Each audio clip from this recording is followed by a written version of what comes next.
How's everyone doing?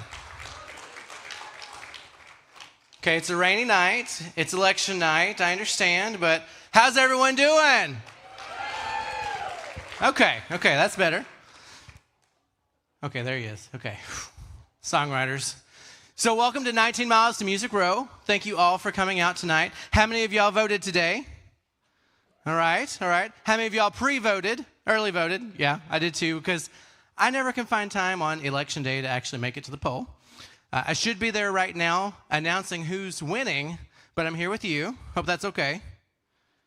Okay, thank you. So we've got a great night lined up for you tonight. In a little while, we'll hear from Brian White. Do y'all know Brian? Yeah? He's written some hit songs, 16 number ones, I think. Over 400 songs recorded by others. And I knew him growing up, so I'll tell some stories maybe. We'll see what happens. But Brian White's coming up in a little while. And we've got a couple of guys up here. We're going to throw it back to Franklin First United Methodist Church night. We've got a couple of guys. So, yeah, let's see what I can come up with. So I'm going to interview you. Now, officially, this is the first time I've met Mr. Johan Glidden.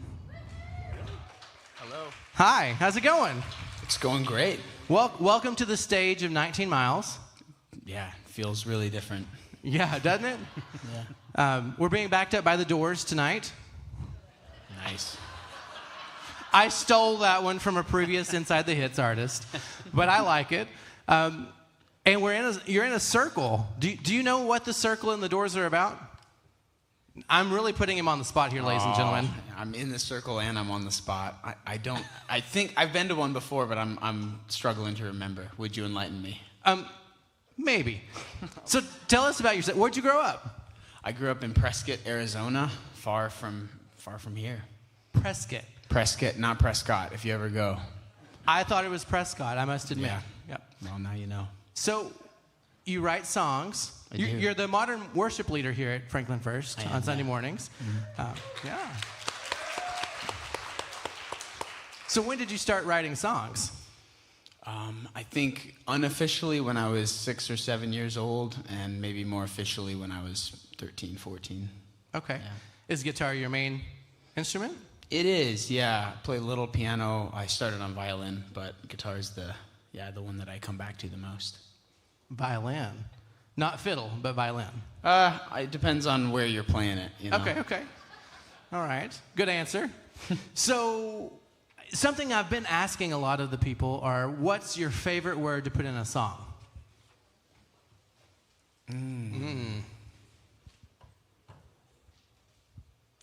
Man. I'm going to say Jesus, because that seems like the best word to put in a song. What a cop-out. It's a bit of a Sunday school answer, but... All right. So, and what brought you to Franklin, Tennessee? Music, doing this, writing songs, and yeah. All right. Well, ladies and gentlemen, welcome to the stage, Mr. Johan Glidden. Yeah. And sitting next to him, y'all may not know, but he is a household name in my house, at least. He comes with such hits as It's a No-No to Kiss a Rhino. It is, in fact. Something about wise men. I have to text him occasionally, and what did you teach my child? But Roger Day, welcome to 19 Miles. Thank you. Thank you very much. Now, is this your first 19 Miles appearance? This is the very first one. And I have to say, Denny brought me on sort of sight unseen. So thank you, Denny. Yeah, thank you, Denny. Denny is a great man. Who knows, we may even get him up on stage in a minute. So, Roger, where did you come from? I grew up in Birmingham, Alabama, a little town called Gardendale. If you've ever stopped at the Chick-fil-A just north of Birmingham, then you've been to my hometown. If you look up on the left, you can see behind the Cracker Barrel, Day Optometry Clinic, and that's my family's optometry clinics. And so please go in there. You can get free Oakleys, free Ray-Bans. Just tell my brother that I sent you. And I'm pretty sure he owes him money as well. I'm just saying. So, Roger, when did you start writing songs? I started writing songs in 2nd grade. Ooh. Yeah. Did they have instruments back then? No, I just... No. Okay. So it was just harmonies, just all vocal work. Yeah. It was just made it up in my head. I'm just giving him a hard time. Roger is a lot of fun. How many of y'all know Roger? Okay. All right. He's a lot of fun. He actually is responsible on this committee as well. He's on the 19 Miles committee. Yes. And we're excited to hear from Roger. I hear that you're not going to sing kids' songs tonight. Is that right? We'll have to see, Okay. Yeah. It's early. We'll see what the night brings us. All right. So what else? Oh, your favorite word to put in a song? Vomit. Okay, ladies and gentlemen, we have vomit and Jesus so far. It's going to be a long night, ladies and gentlemen. What else should I ask you, Roger? What else do you want us to know? What do you want these fine people to know about you? Oh, gosh. I'm just glad to be singing for grown-ups. This is a very exciting, it's an exciting moment for me. It is. Well, I'm excited to hear grown-up music from you as well. Yeah. Seriously, he's got a great voice. He's great on guitar.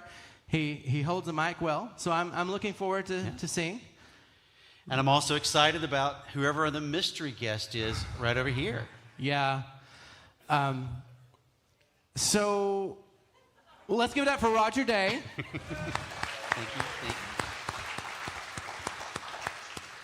And I'm not sure about the last person up there. I did have an item turned in for Lost and Found. If anyone's lost any shoes, tonight is not foot washing night, ladies and gentlemen. Denny. Is Denny in the house? Denny, I'm going to put your shoes right here for you to come get. Denny Rudolph, are these your shoes? Okay, come on. So I'm not sure. Denny is who's responsible for this round, and I'm not sure exactly. But my name is Ronnie Leftwich. So I'm happy to be here at 19 Miles. Let's go ahead and kick it off. Would you mind kicking it off? Wait, we didn't hear your favorite word in the song. Hang on. But I'm Ronnie Leftwich. I think that is Ronnie Lowe. Yeah, I don't know. So long story short, I'm both, okay? Here you go, Danny. So my name is Ronnie Leftwich in real life. My artist name and writing name is Ronnie Lowe. So I'll share our socials and stuff, but you can follow me at ronnielowemusic.com. All socials, Ronnie Lowe Music. But I'm going to be sharing too as well with these guys. I also attend here at Franklin First United Methodist Church. Thank you for asking. I started writing songs when I was about 2 or 3 years old, just, singing around with my grandmother, washing dishes. Everything was always a song to keep you engaged. Kind of like my 3-year-old has songs, and people can tell you that she makes up songs on the go. So I think that she's going to be a songwriter too. My favorite word that I've ever put in a song is metamorphosis. Ooh. Try rhyming with that one. But maybe I'll play that one. But welcome to 19 Miles. Let's kick it off. Mr. Johan Glennon.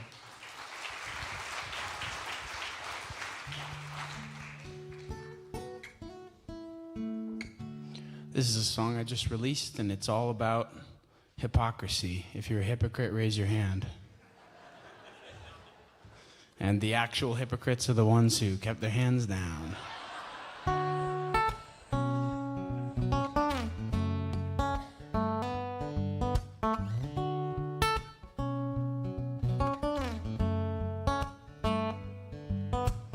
You say grace and you wear your cross and you wash your face and wax your car and you smile wide like you love everybody. But that ain't sugar in your tea. It's salt water and a venom stream, and it's thank God I'm not like everybody. I hope people don't think about me the way I think about people. I hope nobody says the things I say.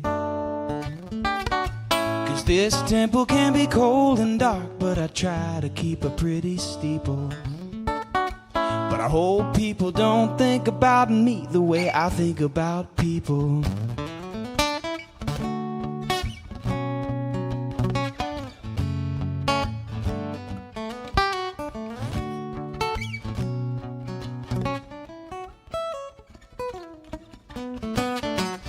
Every time you shoot the breeze, it's fire flying through the trees, and it runs wild and it burns everybody.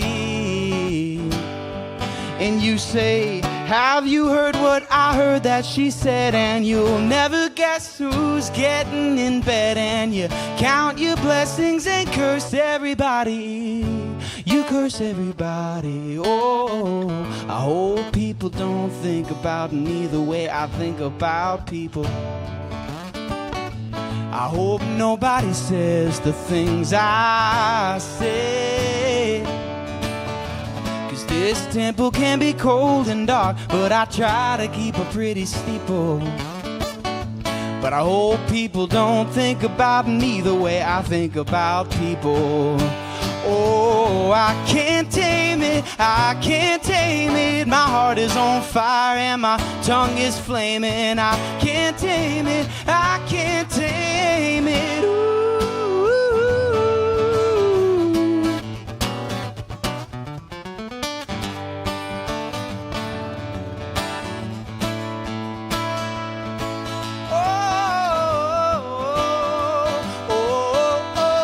I hope people don't think about me the way I think about people.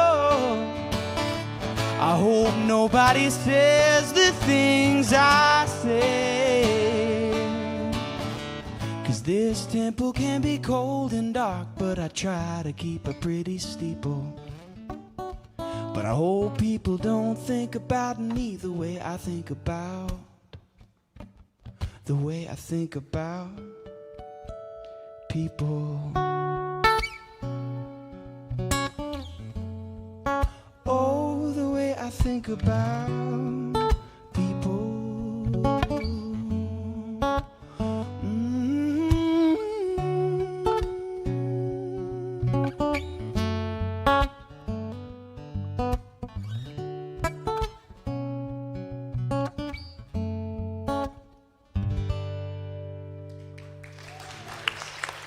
Thank you. Nice. Glad you got to go next. Sure don't want to go, Ronnie? After that, let me go sit down. Sorry, I got to tune up here just a little bit.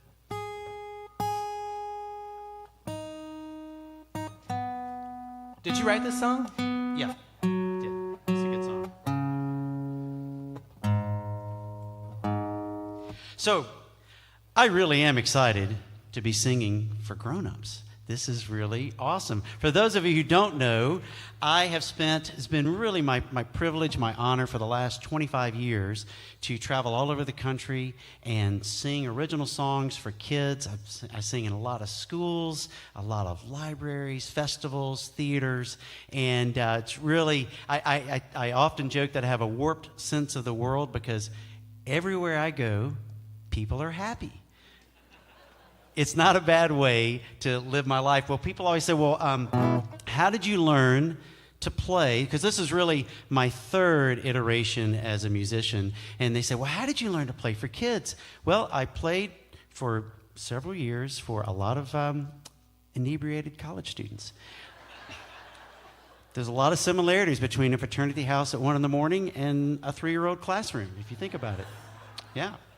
So, traveled with my friend Eric Heinzen. We both went to Washington and Lee University in Virginia, and we were writing songs and kind of an acoustic jam band. We wound up in Atlanta for a couple of years, and used to play this little club called the Little 5 Points Pub, and got to know and got to play and open for an unknown, unsigned band called the Indigo Girls, and really just had a great experience. And but we were writing songs, released a couple of albums, and this was the song that would cut through the noise, even in raucous, rowdy college parties. Now I know the format is I'm supposed to give you a behind the scenes, behind the hits, like what was I thinking, what was I feeling, and honestly, I do not remember writing this song.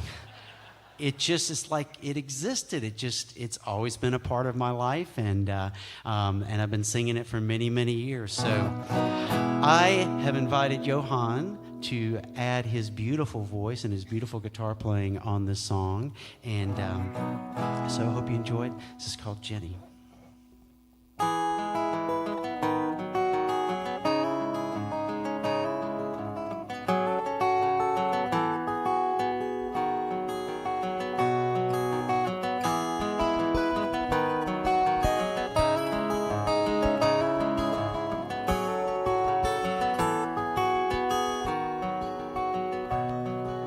Jenny will never be a fancy dancer.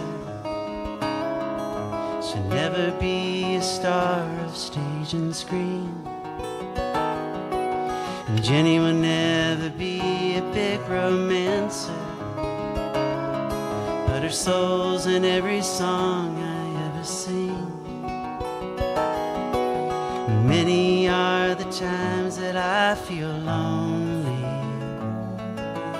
many times like I'm the only one.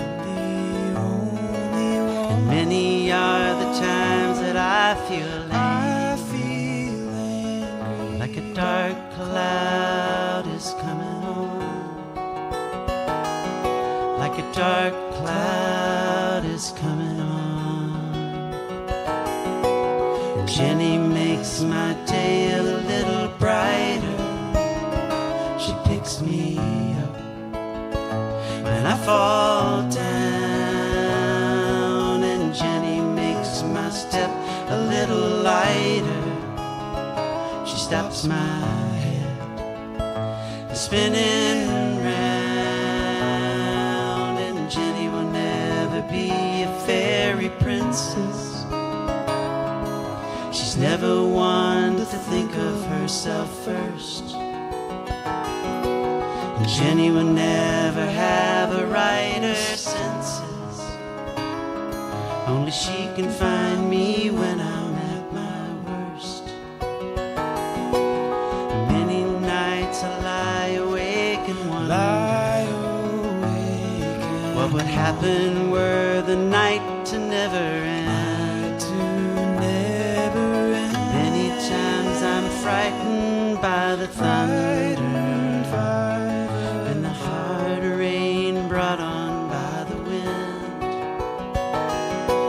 the hard rain brought on by the wind.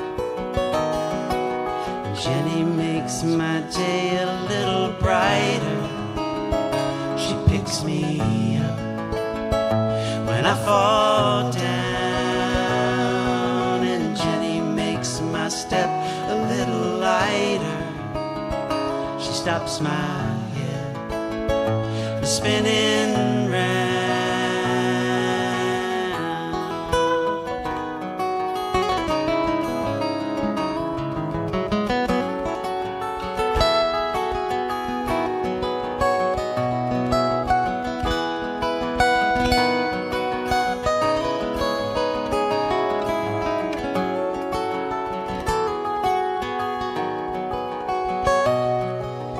Many are the times that I feel lonely,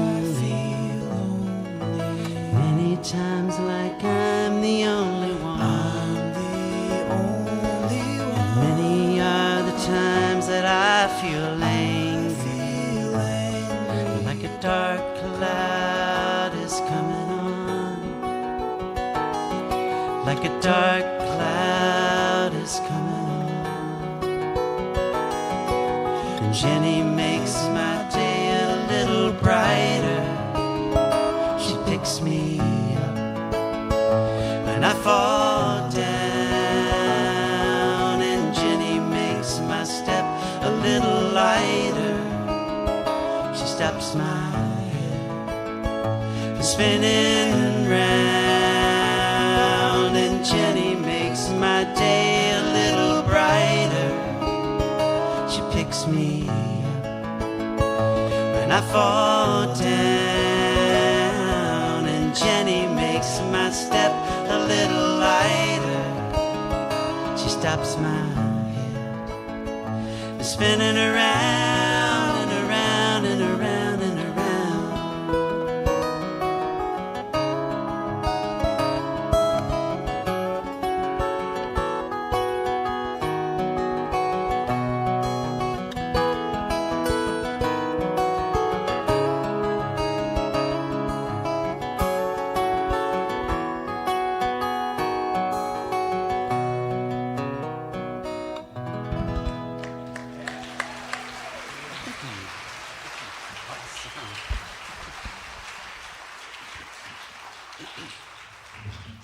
Wow. Simon and Garfunkel, ladies and gentlemen. That's really nice, Roger. Thank you. So, a little bit about me, since I didn't really fully introduce myself. Some of you know my story. I started really writing songs seriously at 15. I went to a youth conference in Arizona, Phoenix, Arizona. We were talking about Arizona. And I saw this rock band called PFR and Jars of Clay and the Newsboys play. And up until this point, I wanted to be an attorney. I wanted to be a lawyer. I wanted to be Matlock, essentially. Until I saw the smoke and the lights and roaming around on stage with wires and getting pulled back because you're going too far on that side of the stage. You know, you're tethered. And I'm like, I want to do that. So I went home, I got my mom's guitar, I learned 3 chords. E minor, G, and C. Oh, yeah. I mean, That's all you need. right, you know? And a lot of my songs have those 3 chords in it. I mean, anyway, so fast forward, I grew up going to a church camp, and I wrote this song. This song is called Free.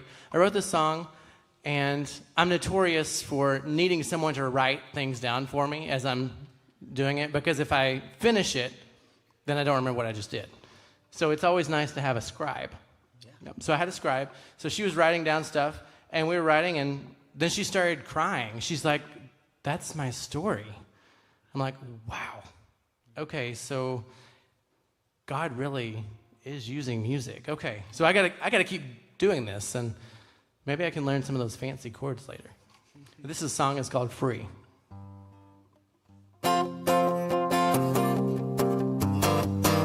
There's that E minor.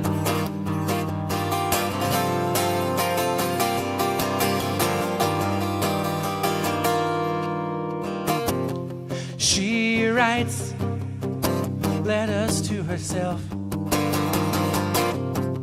every night of the thoughts she has, wishes, hopes, and dreams, things she wants to do. Living a life is a fairy tale come true. Her head's spinning round and round, round and round, yeah. She's so lost, but she's trying to be found, and she dreams of being free, of being free, free, free, and she dreams of being free, of being free, free, free.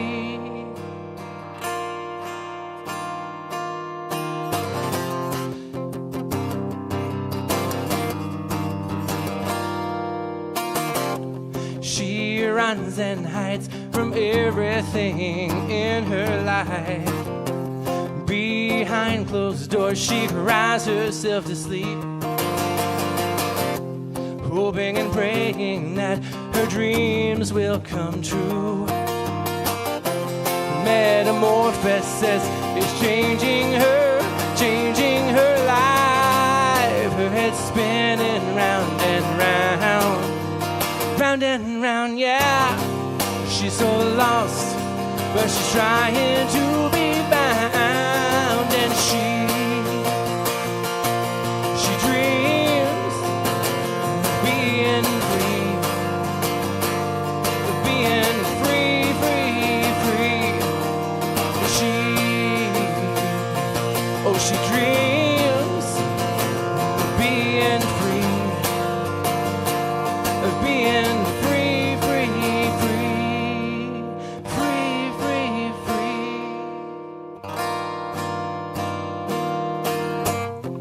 She writes letters to herself.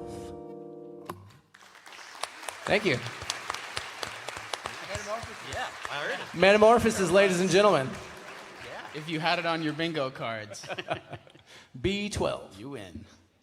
I'm gonna run over to the piano if we can take the intermission that it takes me from yeah. I'm just gonna go to the piano. Is that all right with you guys? I didn't know about the piano, Ronnie. Did you know about the piano? Piano. Da-dum, ba-dum, bum, bum, da-da-dum. Hurry, Johan. Thank you for that interlude. Thank you.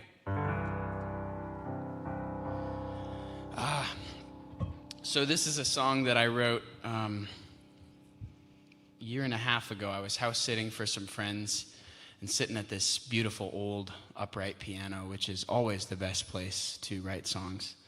And I was just thinking about the passing of time, and there's 10 million cliches about it, and there might be a couple of them in this song. But it's really a powerful and holy and mysterious thing, the way that time goes by.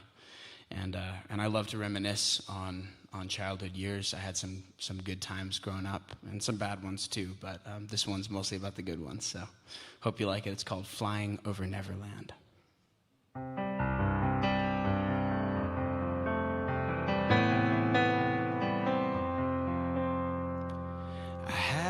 Cake and I ate it too, wearing a paper hat and rubber boots. There was a piñata swinging and a whole lot of children singing happy birthday. 6 years old, I got a half a dozen plastic swords. I was a bedwetting pirate with less teeth but more smiling.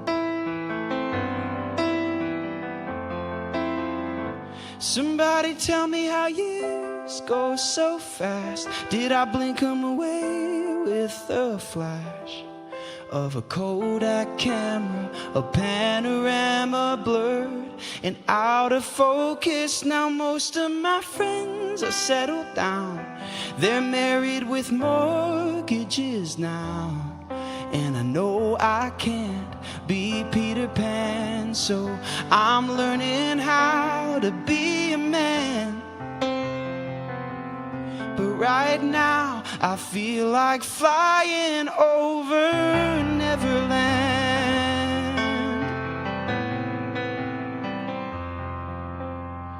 Well, I climbed a tree and I cracked my head. I think I scared the hell out of Mom and Dad. It was a long operation, but a long line of people praying. And I've been grateful ever since for every precious moment heaven gives. I just wish it was slower. Turn around and I'm 20 years older.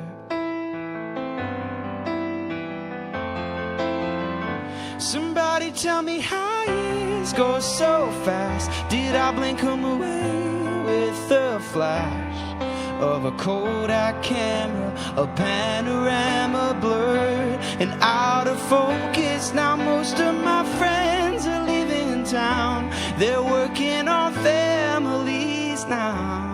And I know I can't be Peter Pan, so I'm learning how to be a man. But right now I feel like flying over Neverland. You never can be sure when it's all going running out your door.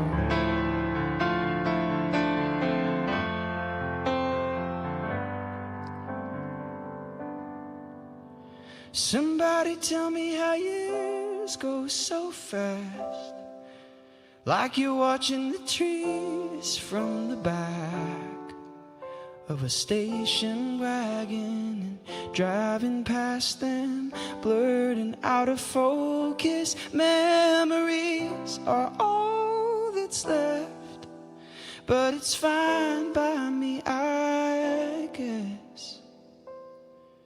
'Cause I'm learning time's some holy kind of thing that I can only understand when I'm flying over Neverland. Yeah. Ooh.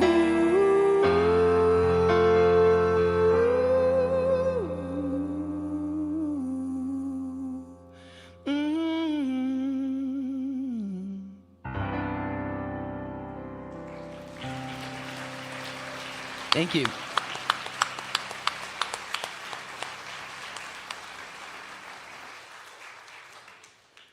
Wow. Nice job, Johan.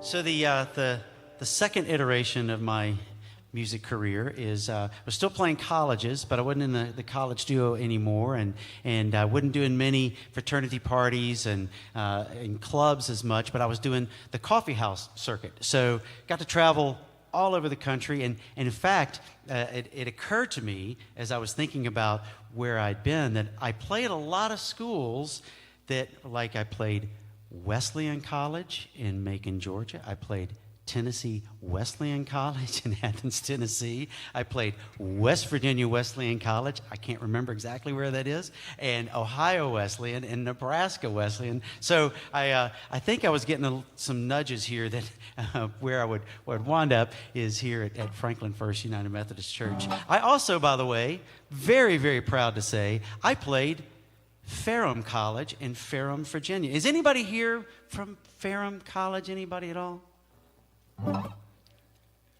Todd, where are you? I just set you up. So Todd misses big line there. So any rate, had a great time doing that. But I went from one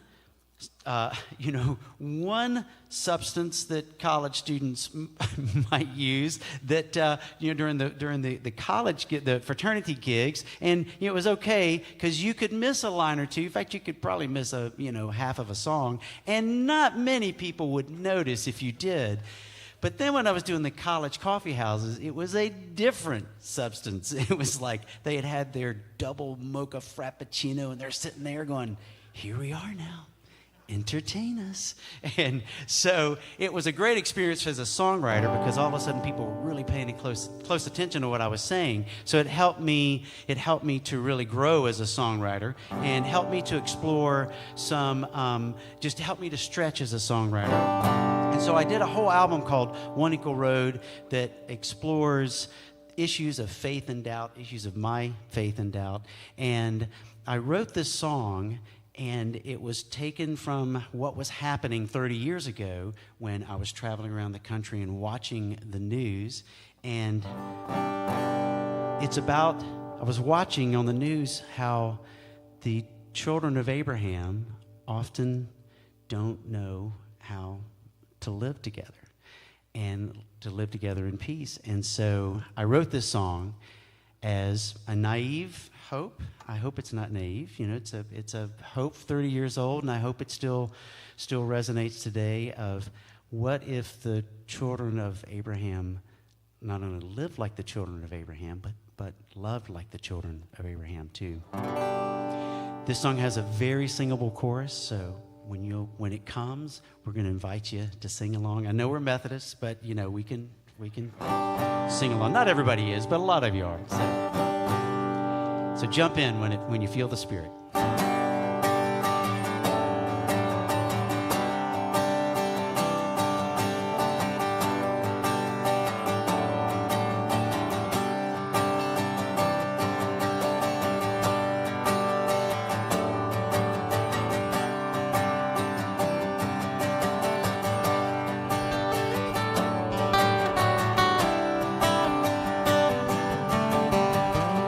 Somebody long ago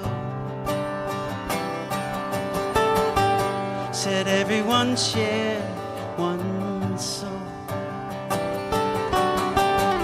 Turn back the clock, turn back the page, turn back time again. I'm calling Jerusalem.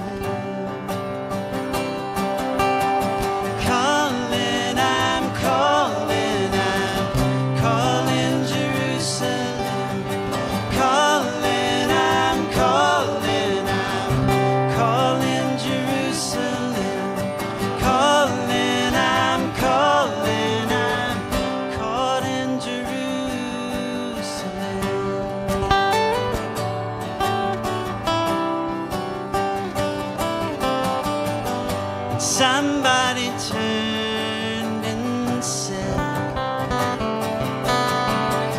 that city is long since dead. So don't waste your breath, don't waste your words, don't waste time again, calling Jerusalem.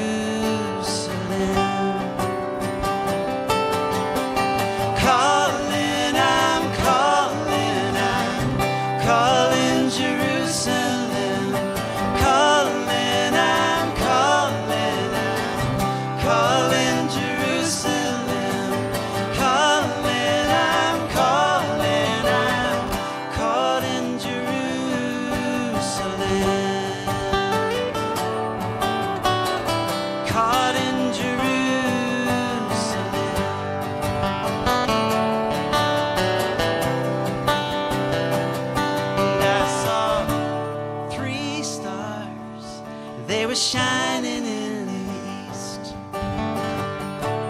falling fast, falling just beyond my reach.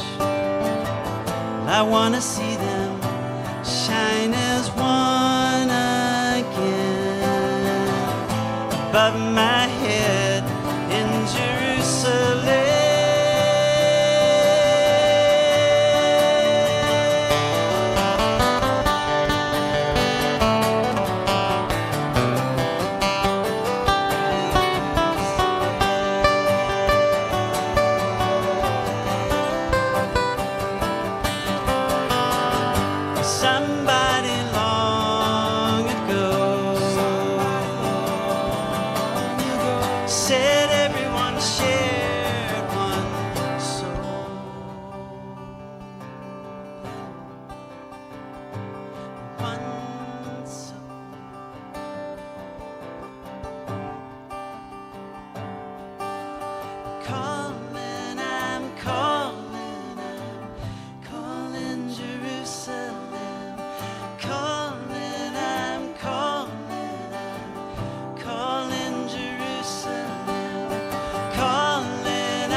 Y'all sing with us. Here we go.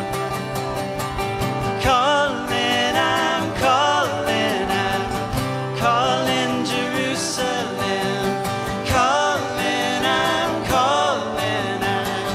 calling Jerusalem. Calling, I'm calling Jerusalem. Calling, I'm calling Jerusalem.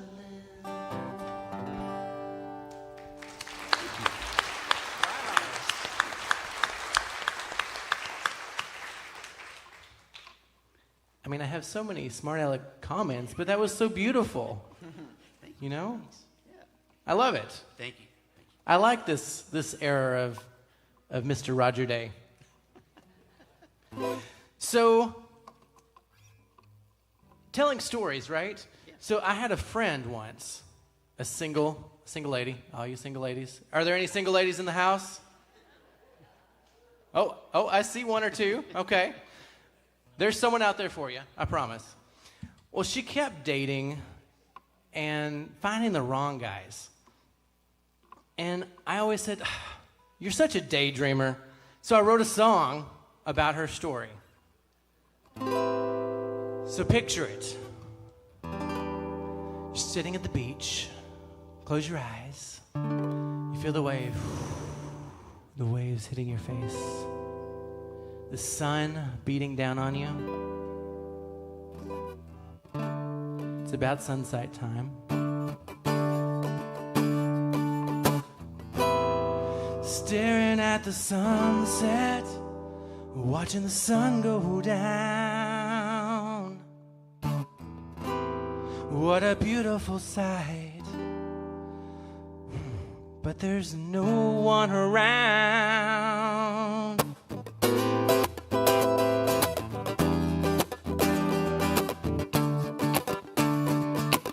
It's okay if y'all want to snap or something. Sway to the beat.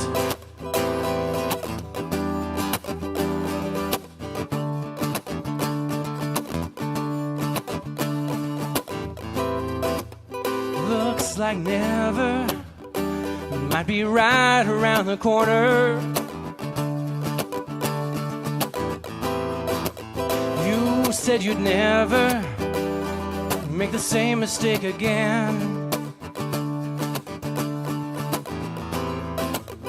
I tried to tell you he is like all the rest.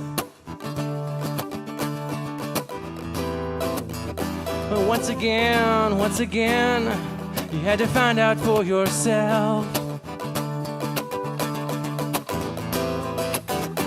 Daydreamer, when you're gonna come out and play? Here in the real world, your life's gonna change one day.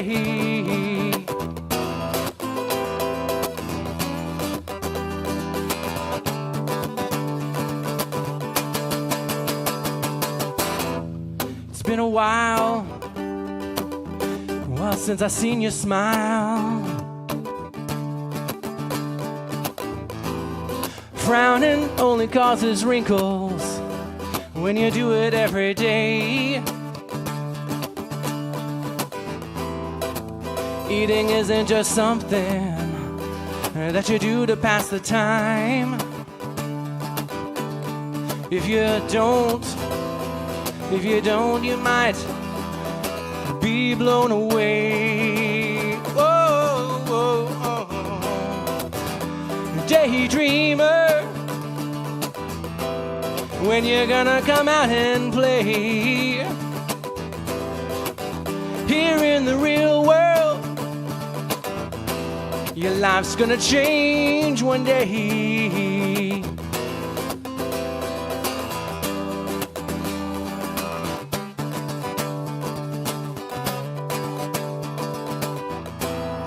Stuck, you're stuck, you're stuck, you're stuck.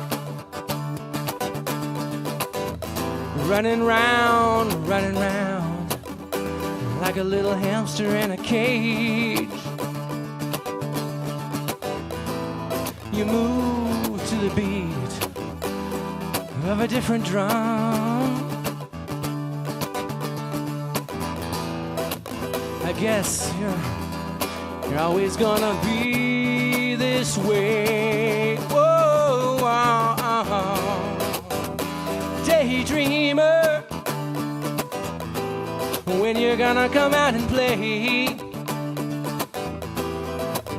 Here in the real world, your life's gonna change one day, yeah. Daydreamer, when you're gonna come out and play. Here in the real world, your life's gonna change one day.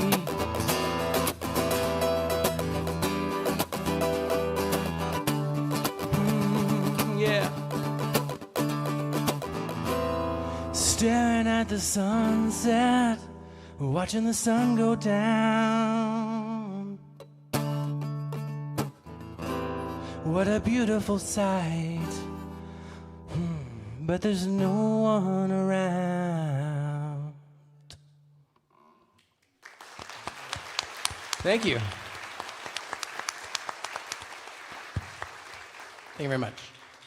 I could hear the horn section in the back. I know, right? Yeah, awesome. Do you play horns? I don't. I'm sure we can find one in this crowd of people, though. Any horn players out there? Oh, I heard one. Nice. All right. It's time for you to go. It's a gotcha thing. Well, it is such an honor to be here on this same stage that I'm on every Sunday, but in a totally different context. And I appreciate y'all listening so closely to our songs. What a gift to get to be up here with these guys and share some music. I'm going to do one more song, but just want to say if you would like a CD, I brought a few in. All my music's on Spotify and all that good stuff, as it would be really weird if I said it wasn't. It's like, actually, I'm not into the online thing, guys. It's a fad. It's not going to last. And so I have some CDs and stickers back there. It also helps a ton if you like the music to follow on social media and Spotify or whatever streaming platform you like. But what is your Spotify and it's, social handles? Just my name, Johan Glidden, with a J. So if you forget that, you can just come up to me and ask me my name afterwards, and I'd be happy to tell you. But anyways, this last song I wrote a couple of years ago. I was lucky enough to take a little 2-week personal vacation. Right? I mean, I was wrestling with some stuff, so it wasn't exactly, just laying in the sun on the beach daydreaming. But I hopped in the car and I drove up the kind of west coast, and I was in a little town in Washington, car camping by myself, just sleeping in my car, and I was wrestling with feeling the love of God and feeling very far away based on things that I had done to put myself in a position where I just didn't feel like God and I were all right. And I was reading this book by Brennan Manning called Ruthless Trust. And there was, I don't even remember the exact passage, but I just felt so overwhelmed in that moment, sitting by this river under this little overpass, this bridge basically, but I called it an overpass for the sake of the song, and watched the water, and I just felt overwhelmed by the love of God and realizing that when we come back to Him, there's not any darkness in us that can at all scratch at His light. And I hope that this encourages you tonight if you happen to be in a place like that, because I know what it feels like and it sucks. God loves you, and this song is about that.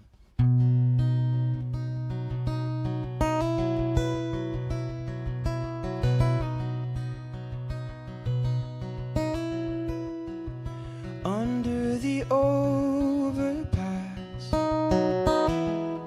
as the river is rushing by,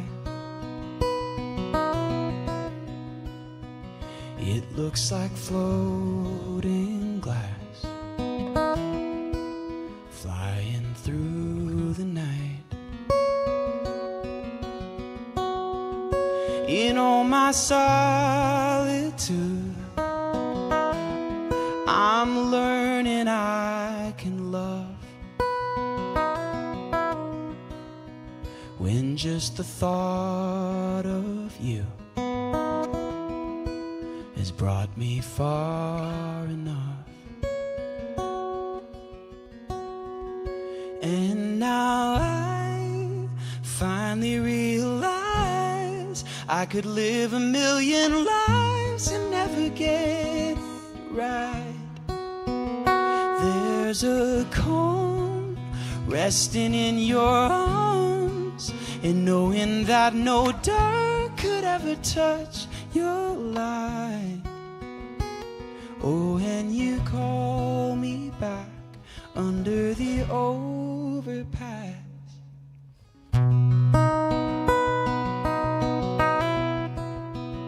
Under a thin disguise, I'm as broke as anyone. I've been depraved and deprived, a slave to all that I can't overcome. But surely you are here. God, you're with me in this place. And you don't want my years, my months, my weeks. You're asking for today.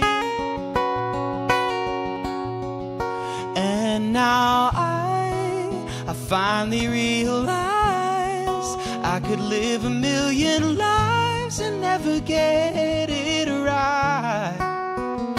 There's a calm resting in your arms, and knowing that no dark could ever touch your light. Oh, and you call me back under the overpass tonight, with fires kindled in my heart like they have never been before, as I befriend all of my scars and start to knock on heaven's door. And I assemble all my scars and I lay them at your floor for you to hold. Lord, I'm here for you to hold.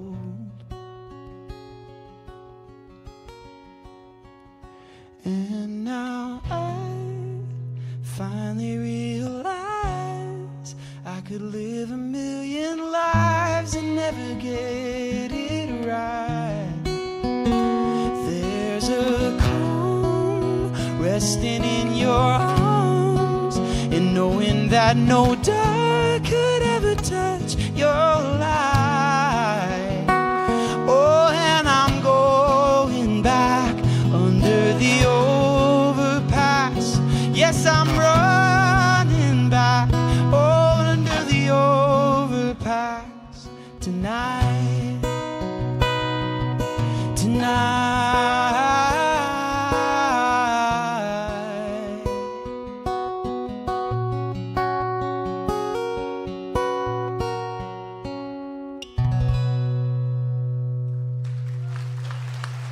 Thank you.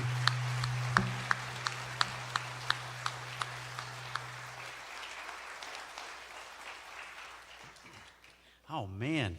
How about Johan? Let's hear it. How about Ronnie? Awesome. How about Roger Oh, Day? there you go. Okay. I was fishing for that. Thank you. I could tell. So I was debating what song should I close my portion of the set out with, and I thought, you know, I could do Mosquito Burrito. All right. And then I thought, you know what? You can come on March 24th to the Easter egg hunt at 3 o'clock right here and hear that song.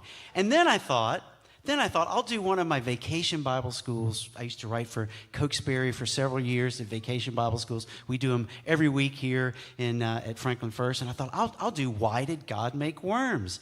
And then I thought, you can come on March 24th to the Easter egg hunt at 3 o'clock and hear that song. That's March 24th. It's March 24th at 3 o'clock. And then I thought I could do Vulture Vomit. But you probably won't hear that song on March 24th at 3 o'clock. But I'll play it for you backstage afterwards if you want to hear it. So, no, I thought a lot about what song to play, and I decided to play a song that I haven't done very often, and I probably haven't done it very often because it's the song that I feel most vulnerable singing, because it's a song for my wife Jodie, who is here, I think, maybe somewhere. So, Aww. yes. So the main reason that I am a member of Franklin First United Methodist Church, apart from Brian's preaching, let me just hasten to add, is because about 18 years ago, Jodie started teaching the 3-year-old Sunday school class, and she has made sure that I bring my guitar or bring my ukulele. So for 18 years, I have helped with the 3-year-old class, and we've just, isn't that amazing? My 3-year-old loves it. And at any other church that didn't have someone named McGinley in it, this would probably be a record. So, people will see Jodie and they'll go, "Oh, you're married to Roger Day. He must be so much fun all the time." And of course, that is not the case. Being married to a musician is not for the faint-hearted. A lot of traveling over the years. Even when we were raising our children, I was traveling a lot, and together we've raised, with y'all's help too, we've raised 3 phenomenal kids that we're very, very proud of. And Jodie's always been the rock for our family. So I wrote this song. This is from Jodie's perspective. It's called "A Letter from Jodie." And I hope I'll get through this.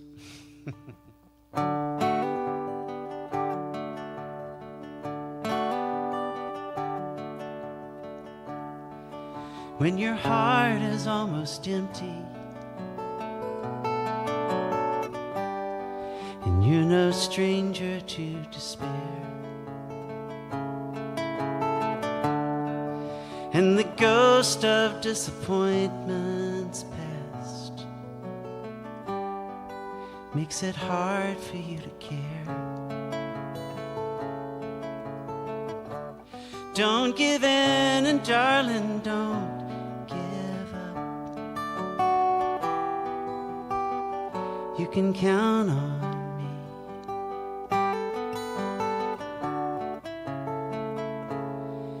And I will bring you love when you swear you're running out, when you cannot hide the pain that turns you inside out, and when you're losing your faith that God is up above. I will bring you love, 'cause I'm not scared of indecision. I won't be frightened by mistakes. I'm not too proud to bend a little. No, I'm not afraid I'll break. Before you go and throw it all away, won't you let me in?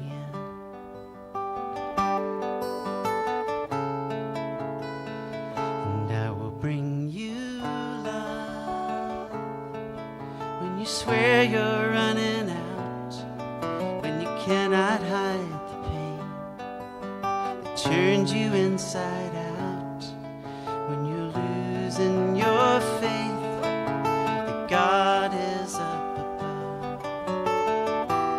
I will bring you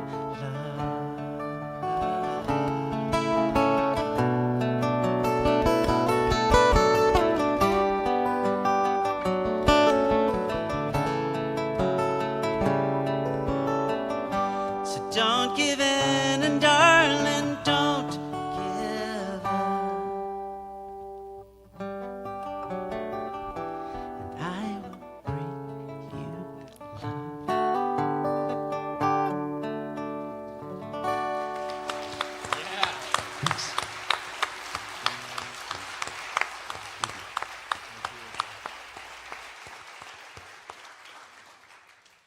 Wow.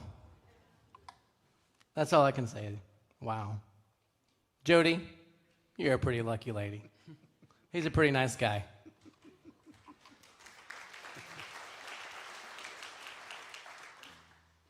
So, Roger, do you have a website or social media that people can follow? Yes, rogerday.com. And the song that's going up right now will teach you to count pi to the 23rd decimal. So, it's a very useful skill coming up for Pi Day. And we do have some CDs back there. And we have some T-shirts. If you want to get a mosquito burrito or It's an Honor to Kiss a Rhino T-shirt, they're back there.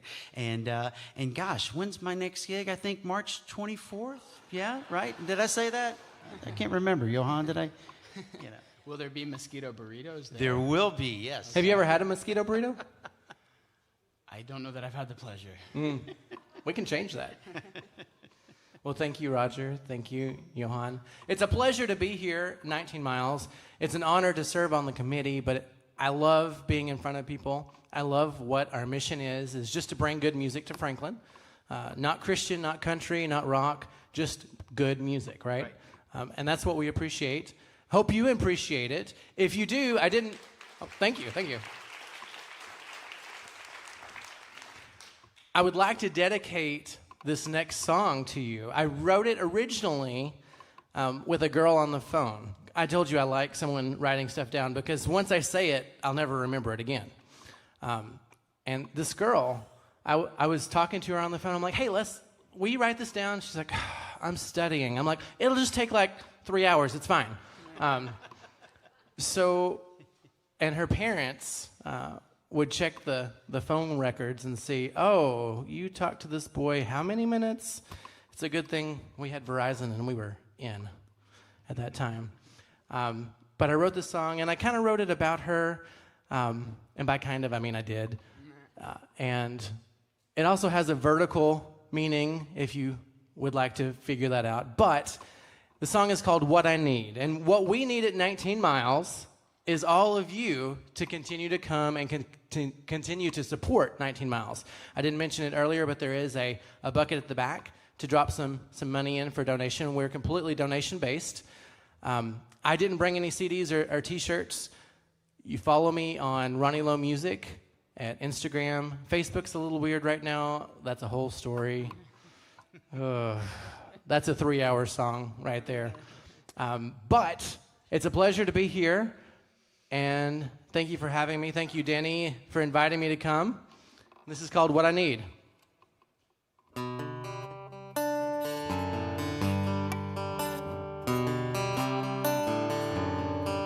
When I'm lonely, you are exactly what I need. When I'm lost and confused, you are what I need. When I wake up, you are exactly what I need. When I lay my head down to sleep, you are what I need. You are amazing. You never let me down. You are my fire, baby. You are exactly what I need. You are exactly what I need. Ashley's in New York this week. And she said, I don't know if you should sing that song. It's kind of sing-songy. I'm like, I'm singing this song. When I feel all alone, you are what I need. When my heart is breaking in two, you are what I need. When I fail at everything, you are what I need. Without you, I can't go on. You are what I need. You are amazing. You never let me down. You are my fire, baby. You are exactly what I need.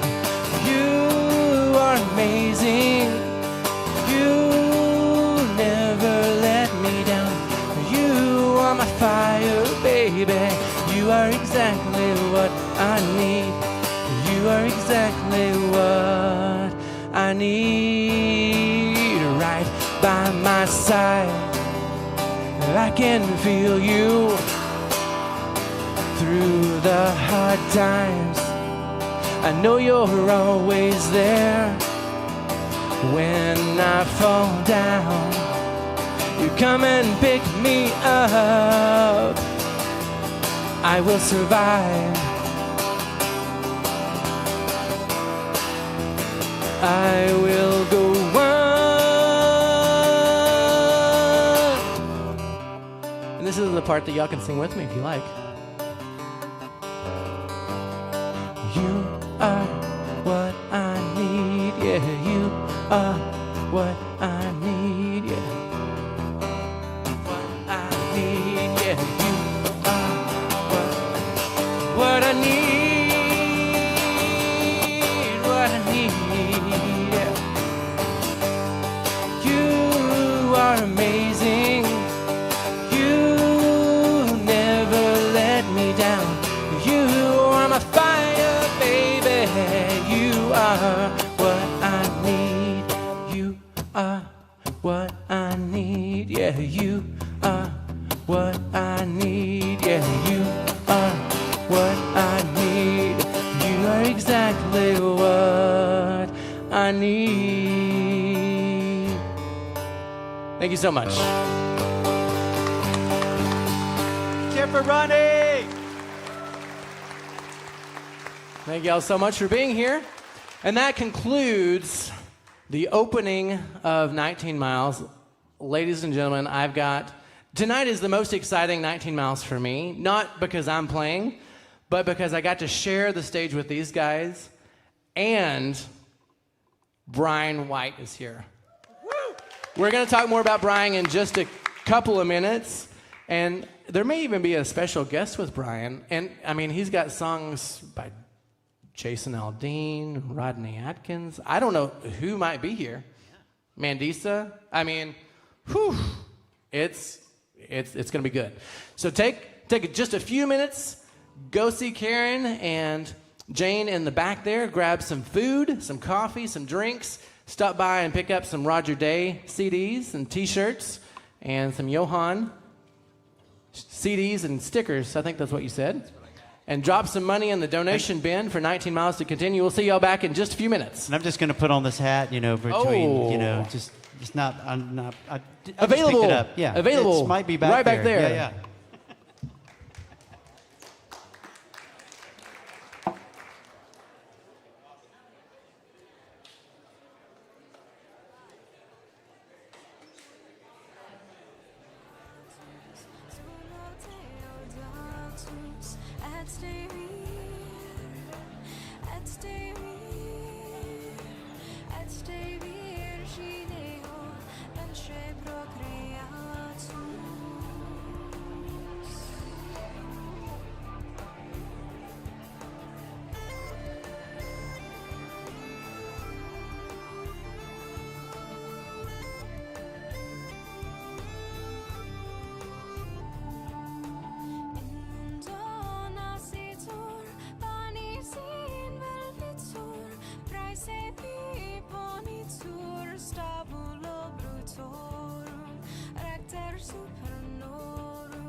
Check one, check, test. Up just a little. Hey, yeah, right there. That feels good. I could take a little more guitar in a moment.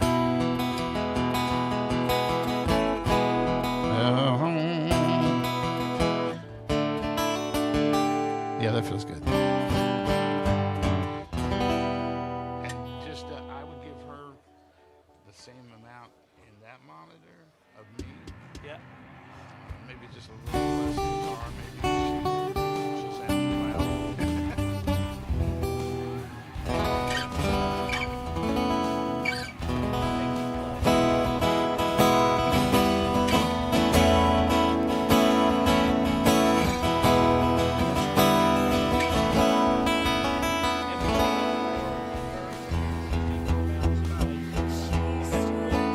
With her vocals, same thing.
check on, check. That was good, yeah.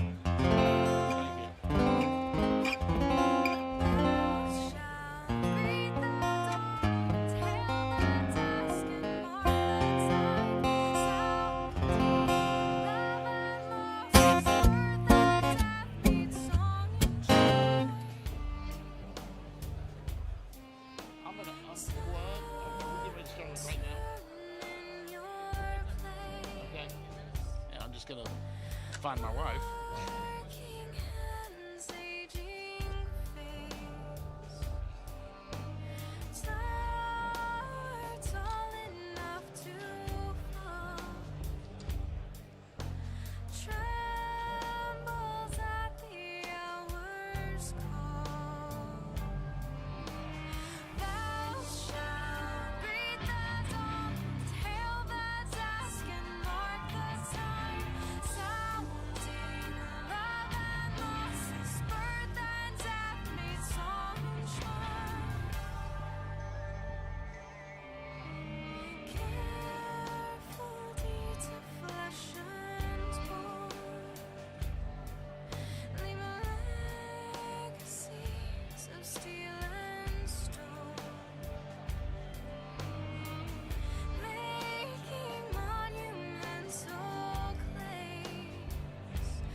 I'm gonna ask you a dumb question, maybe. Is there a bathroom up here anywhere on the front stage or anything? Or no?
Ladies and gentlemen, please find a seat.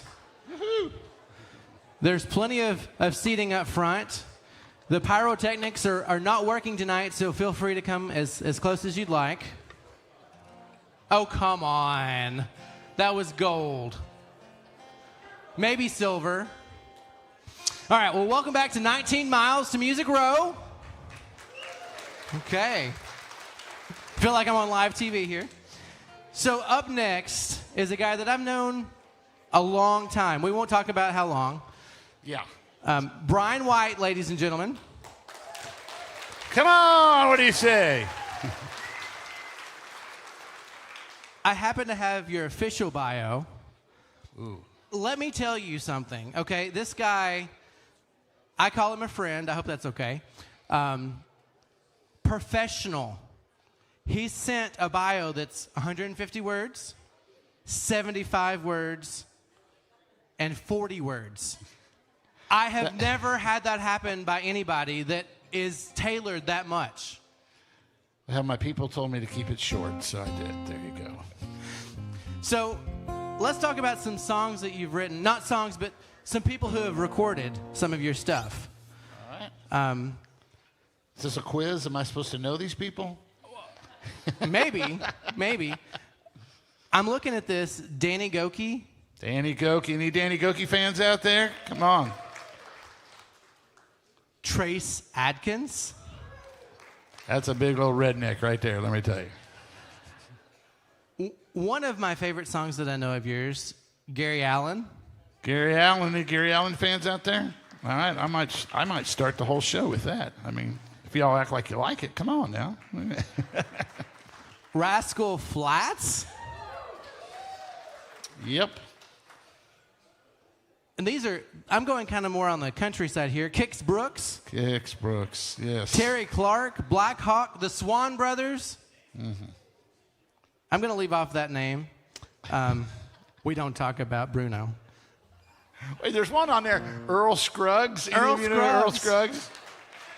You know what? It ain't everybody that gets an Earl Scruggs cut. And I was like, I don't care if he sells plastic. I got an Earl Scruggs cut, so it was kind of a cool thing. So. You know, Avalon. Any Christian music fans out there? Christian? All right, we're going to pray for the rest of you heathens. That's okay. Testify to Love is one of my favorite non-Brian White songs. No, he's man, I'm telling you. Cutlass, we went on the Christian rock tour. Yes. For him, Mandisa. She lives just down the road here. Yep. Selah, Karen Williams. Oh, yeah. We Are Messengers. I mean, the list keeps going on and on and on and on and on. But I know Brian. I did not know Brian did music professionally other than worship music. Remember that song I wrote? The first one I talked about writing at camp? He was one of the counselors at said camp. We had to send Ronnie home. So. Well, you know, only once, I think. I was only there 1 year, man. But Brian is such a nice guy. He's kind. When you see him out, he's a normal guy. I think it said something about you've had over 400 cuts. I mean, and look at him. I mean, he's attractive. He's nice. I'm dead sexy. But, like all hit songwriters and hit artists back in the day, he had a mullet. Oh, yeah. I had a serious mullet back in the day. I had to put Ronnie's to shame, let me tell you. Hey, mine's not a mullet here. You kind of got the hair, man. I was like, come on! That kind of mullet, okay? Now, you did like Christian rock music, right? Yep, back when they didn't know that was such a thing. I mean, we had pastors, we'd roll our drums into the church, and pastors would look at us and go, man, them things got the devil in them. I said, I know they don't, because we beat the devil out of them every night. Oh, my. Well, we could talk all night, and I would love to continue chatting with you again. It's been a while since I've seen you. But I'm so proud that you're here. It's an honor that you're here. Mr. Brian White, ladies and gentlemen. Wow. Man, He read it just like I wrote it. That's the way it's supposed to go, man. Well, it's good to be here at 19 miles from Music Row, but it's a little deceptive because I live in Mount Juliet, so it's more like 58 miles from here. And but what an honor to come. And a lot of these guys and gals that have played here in the front here are all dear friends of mine. And I've been in the music business here in Nashville for 37 years. I was a youth pastor for 10 years. And then the Lord led me out of that. And I signed a record deal, and I toured for 15 years. Like Ronnie said, I had a band, Brian White and Justice. We were like Bon Jovi for Jesus, okay? And I had a healthy mullet, and the only sad thing is I can't deny it because it's all over the internet. If you can use the Google, you'll find it anyway. But what an honor to be here. Simon and Garfunkel were out here earlier. Hey, I want to tell you what, man. I do a lot of these type of festivals and things, and people come out to play. What was up here the first round with Ronnie and those guys, it was unbelievable. How about a hand for those guys?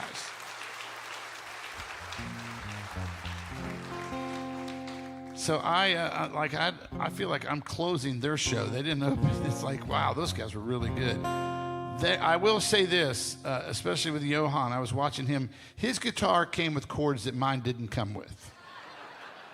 Mine have like good E and a G and a D in there, you know, and he had all these jazz chords going on, man. I was like, I don't know where my fingers won't do that. But what an unbelievable evening this has already been. And I want to say thank you for coming out and supporting live music 19 miles from Music Row. So give yourselves a big hand, okay? So I'm going to do a little bit of everything tonight, if that's okay. Can I do a little country and a little Christian and a little whatever? And,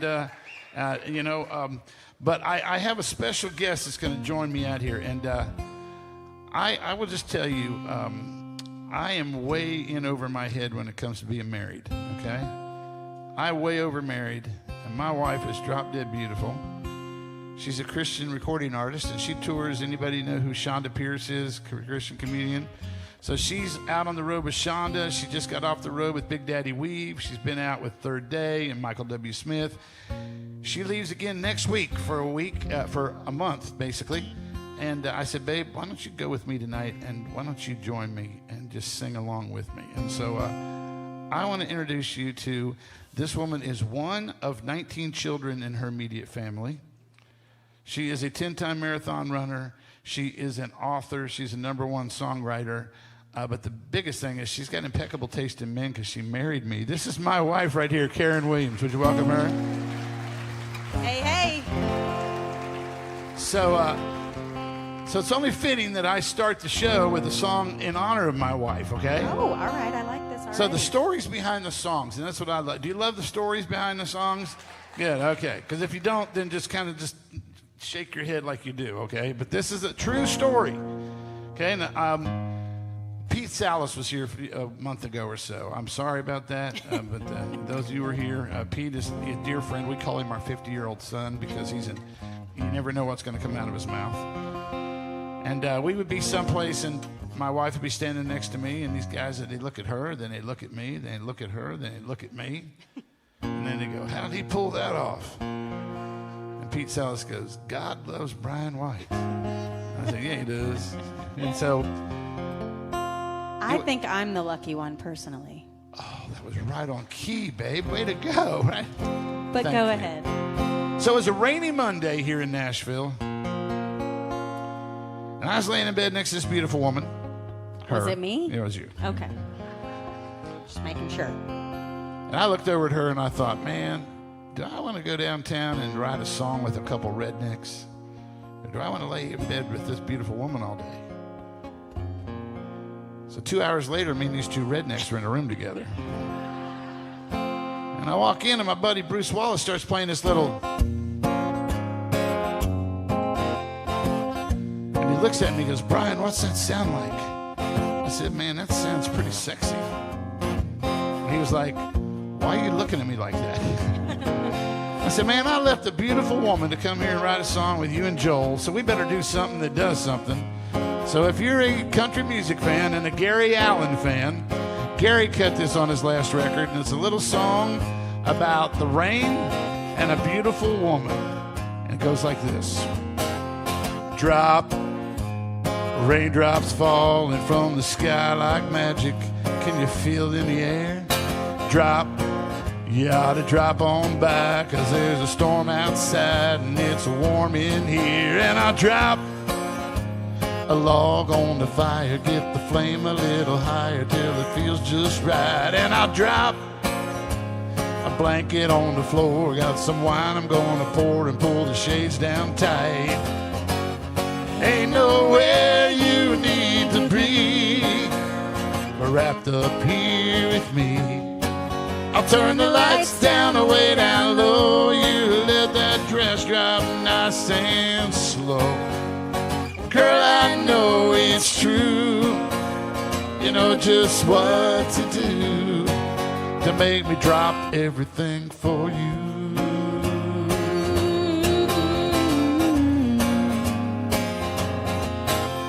Drop your hair down on your shoulders and move a little closer, 'cause it's that kind of day. And I'll drop a needle on a record, the one that makes you wanna love the night away. Ain't nowhere you need to be, but wrapped up here with me. I'll turn the lights down, way down low. You let that dress drop nice and slow. Girl, I know it's true.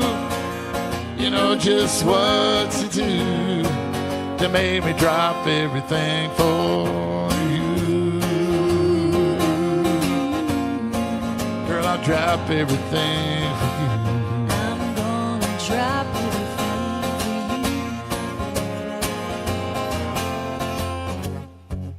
for you. Ain't nowhere you need to be, but wrapped up here with me.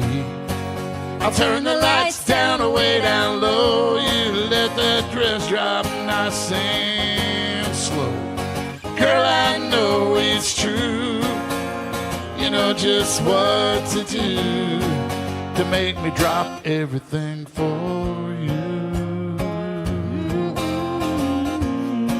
Girl, I'll drop everything for you. I'm gonna drop everything. Gonna drop, gonna drop, gonna drop everything for you now, baby. And only because some of you are looking at me, you're going, man, that song sounds like Hit the Road, Jack, and don't you come back no more, no more, no more, no more. Hit the road, Jack, and don't you come back no more. Some of you are a little older and you're going, no, that's totally 16 tons. And what do you get? Another day older and deeper in debt. But hey, guess what? Gary Allen didn't record those. That's right. He sang, drop, I'm gonna drop everything. I'm gonna drop everything for you.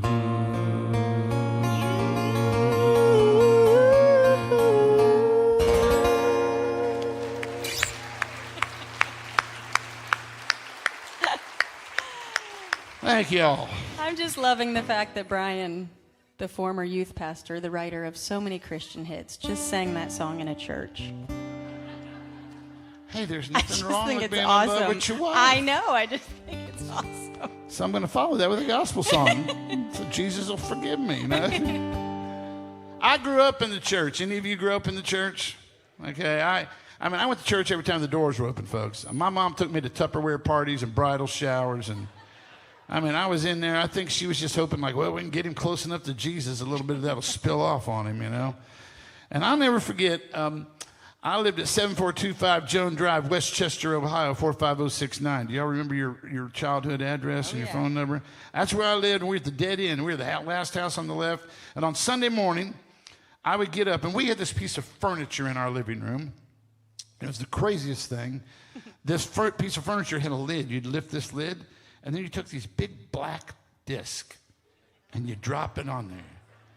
You remember? And my mom and dad would stack that thing full of Southern gospel music. Hallelujah. God's music, as my mom would say. And it would be like the Kingsman Quartet and the Gold City Quartet. But there was this one group that it was the king of Christian music at the time. It still is, Bill Gaither, the Gaither Trio. Anybody know that stuff? And man, that would come down the hall at the White House where I lived. I'll let you all figure that one out. That'll take you a minute. But that was it. And so when I moved to Nashville, and I was a youth pastor for 10 years, and I moved to Nashville as a youth pastor, and then got offered a record deal. And I toured, like I said, for 15 years. And so I was writing at the time, though, for a lot of different artists, like Michael English and Mandisa and Point of Grace and For Him, all these Christian acts. And I would call home, and I'd tell my mom, I'd say, well, Mom, guess what, man? Avalon cut one of my songs. And she'd go, oh, well, that's really good, honey. And I'd be like, gee, I think you get a little more than that. And I'd call home and say, Mom, it's amazing, this group called For Him. Oh, that's really good. I called home one day, I said, well, Mom, the Gaither vocal band cut one of my, well, praise God, hallelujah. You're finally doing something with your life. And I'll never forget, man, she just thought that was the greatest thing. And so there's a guy that did a solo record from the Gaither vocal band named Guy Penrod. Guy is one of the great singers in the Christian genre. And they were here for a Christmas, and we took him to see Amy and Vince down at the Ryman, my mom and dad. And I'll never forget, we were walking in, and Guy and I had known each other for a lot of years, and he came walking in, and he goes, Brian, and I said, hey, man, and I thought, man, here goes. And I introduced Guy Penrod to my mom and dad. You'd have thought they came that close to Jesus. I mean, it was just... And that night, Brian won Son of the Year. I did win Son of the Year. Son of the Decade. And Guy cut this on his record, and my country publisher used to tell me, say, well, Brian, just write what you know. And I can tell you this, I've never really ridden on a tractor before. I sat on one at the state fair and got my picture made, And I never had a pickup truck. I had an Isuzu Pup. But, does not count. Yeah, it does not count. So my wife would tell me, like, honey, don't tell people that. Yeah. I said, well, an Isuzu Pup is the pickup truck you put in the back of your pickup truck in case your pickup truck breaks down. It's an overglorified golf cart, basically. When we moved to Mount Juliet a few years back, and we have some land now, I got me a proper pickup, a Ford F-150. Oh yeah, I'm a country guy now. So I didn't know a lot about those things, but I did know what my mom and dad left me with, and that was just a faith in the Lord Jesus. And this song is something I know a lot about. He climbed down off that old John Deere, wiping sweat, I was wiping tears. He saw me coming across those cotton rows. He was 78, I was 21. So ashamed of who I'd become when the toughest man I knew pulled me close. He said, son, no matter what you've done, you gotta know that it ain't that you fall, but that you get back up. Life's more about faith than it is about luck. A man makes a living by the work he does, but he'll leave his mark because of who he was. My boots have walked that road, so son, remember, every saint has a past, but every sinner has a future.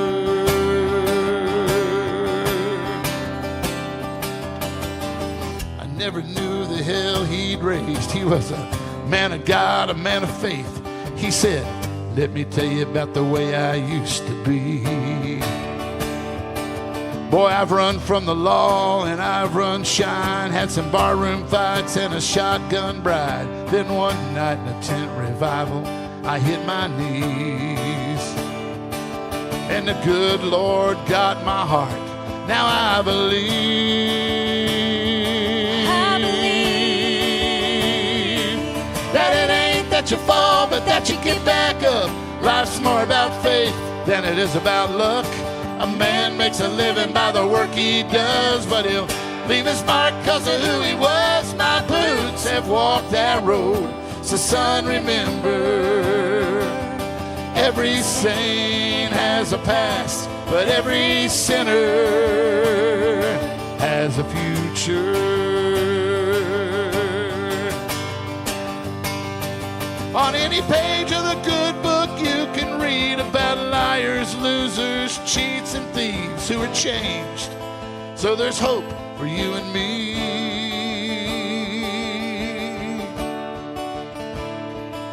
Cause it ain't that you fall, but that you get back up. Life's more about faith than it's about luck. A man makes a living by the work he does, but he'll leave his mark cause of who he was, not who himself walked that road. So son, remember, every saint has a past, but every sinner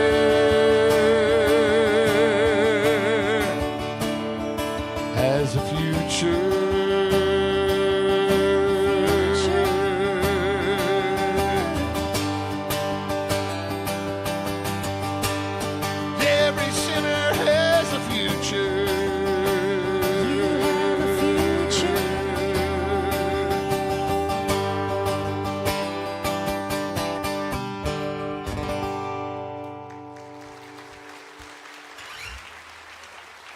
Thank you. Well, I believe that. Amen? I don't know. And I don't know where you came from tonight, and that don't really matter. Because the bottom line is, whether you know this or not, Jesus loves you right where you're at, and he'll take you from where you're at to where you need to be.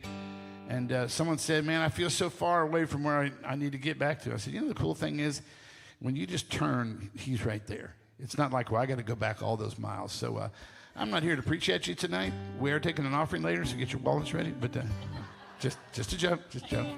But I love these venues because most nights, a lot of times I'm singing in a bar somewhere, you know, and doing a songwriter festival down at the Floribama. Any of you ever been to the Floribama? Okay, you know what goes on down there. And here I am sitting on the front there and then trying to share my songs and a little bit of hope. And so wherever we go, we just want people to know that our faith is not something we're ashamed of. And so there you have it. So if you came here tonight, because, yeah, okay. So if you came in here tonight just to find a place to get out of the rain, well, that's cool. We're glad you're here. So I'm going to do this one here. I've been on this guy's last 4 records, and he was, well, you hope that you get a single. Do we all know what a single is? That's the song on the radio that they just play over and over and over until you're sick of it, and we hope you get sick of it because every time they're playing it, we're making a little bit of money. Right. A single is the one where I get to go shoe shopping. Yeah. I see your motivation there. That's how this works. So I was on this guy's, like I said, the last 3 records, and they called me 2 records ago and said, hey, man, you've got the next Jason Aldean single. And I was like, oh, my gosh, this is great. They called me on a Thursday. So Friday morning, phone rings again, and they go, they changed their mind. They're going to go with another song. And I'm like, Called Friday afternoon and said, nope, it's going to be your song. So we're like, and so Friday afternoon, going into the weekend, I've got the next Jason Aldean single, and I'm like, yeah, and we go out, let's look at cars, let's, whatever. Monday morning, my phone rings, and it's like, well, you know what, after the weekend, they got to thinking more about it, and it's still a lot of summertime left, and so they're going to put this song out called A Little More Summertime, and so you don't have the next single. Wah, wah. Well, yeah. And I'm like, dang. So wrote one for the next record, and they called and said, hey, man, you got the next Jason Aldean single. And I was like, cool. And they said, you don't sound very excited. I said, I'll believe it when I see it. So here's the craziest thing, true story. So my wife and I, we come out to this restaurant out here in your neck of the woods called Connor's over there by the mall. Do you know what I'm talking about? Ooh.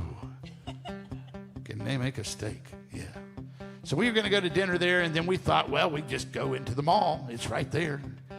So we're walking through the mall, and my phone lights up, and it's one of my buddies, and he says, hey, congratulations. And I'm like, for what? And he goes, you got the next Jason Aldean single. And I'm like, I don't know.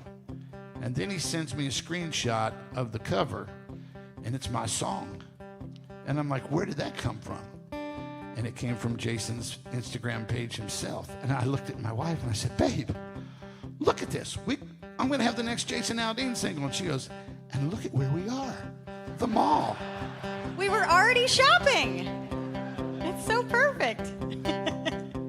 So this was a number one for me last fall, and I'm thankful for Jason. And is it cool if I do a little Jason Aldean tonight? Is that all right? Going down like a sunset, burning out like a cigarette. Going through the cash, through the past, drinking down your memory till there's nothing left. Yeah, I could go on and on. Why you gone? I could blame it on the whiskey. Wouldn't blame you if you didn't even miss me. Gave you a million reasons, girl, not to be with me.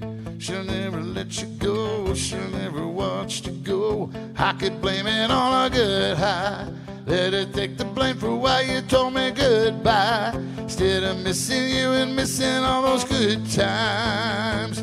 She'll never let you go, she'll never watch you go. Yeah, I could say I never knew I could drink around the truth, but I can't blame it on you.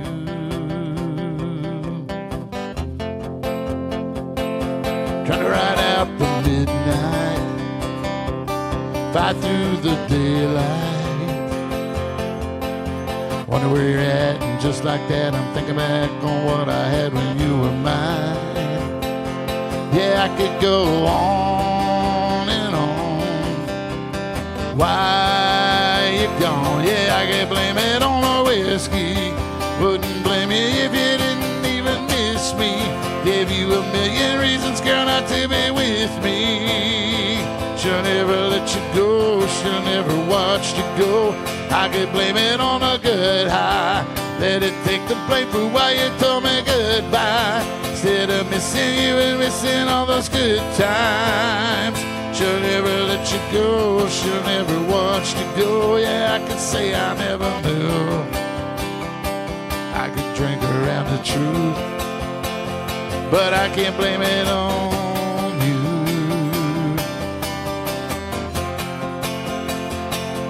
Yeah, I could go on and on. Why you gone? I could blame it on the whiskey. Wouldn't blame you if you didn't even miss me. Gave you a million reasons, girl, not to be with me. She'll never let you go, she'll never watch you go. I could blame it on a good high. Let it take the blame for why you told me goodbye. Instead of missing you and missing all those good times. She'll never let you go, she'll never watch you go. I could say I never knew I could drink around the truth. Yeah, I could say I never knew I could drink around the truth, but I can't blame it on you. No, I can't blame it on you.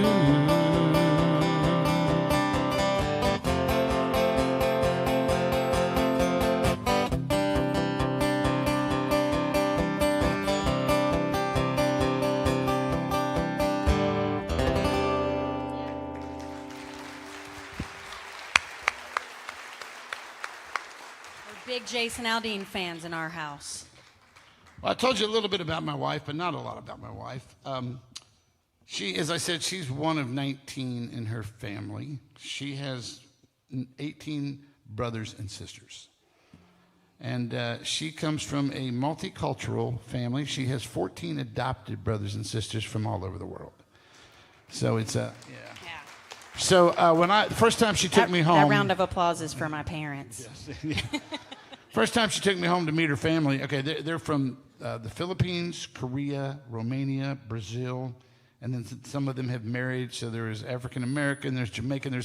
I said, I feel like I'm in a meeting of the United Nations, and we all have to wear name tags. This is crazy, but she is an unbelievable woman and a great singer. And is it cool if I let her sing one? Is that all right with you guys? We do that. Why don't you do? What am I singing? Whatever you're playing, I guess.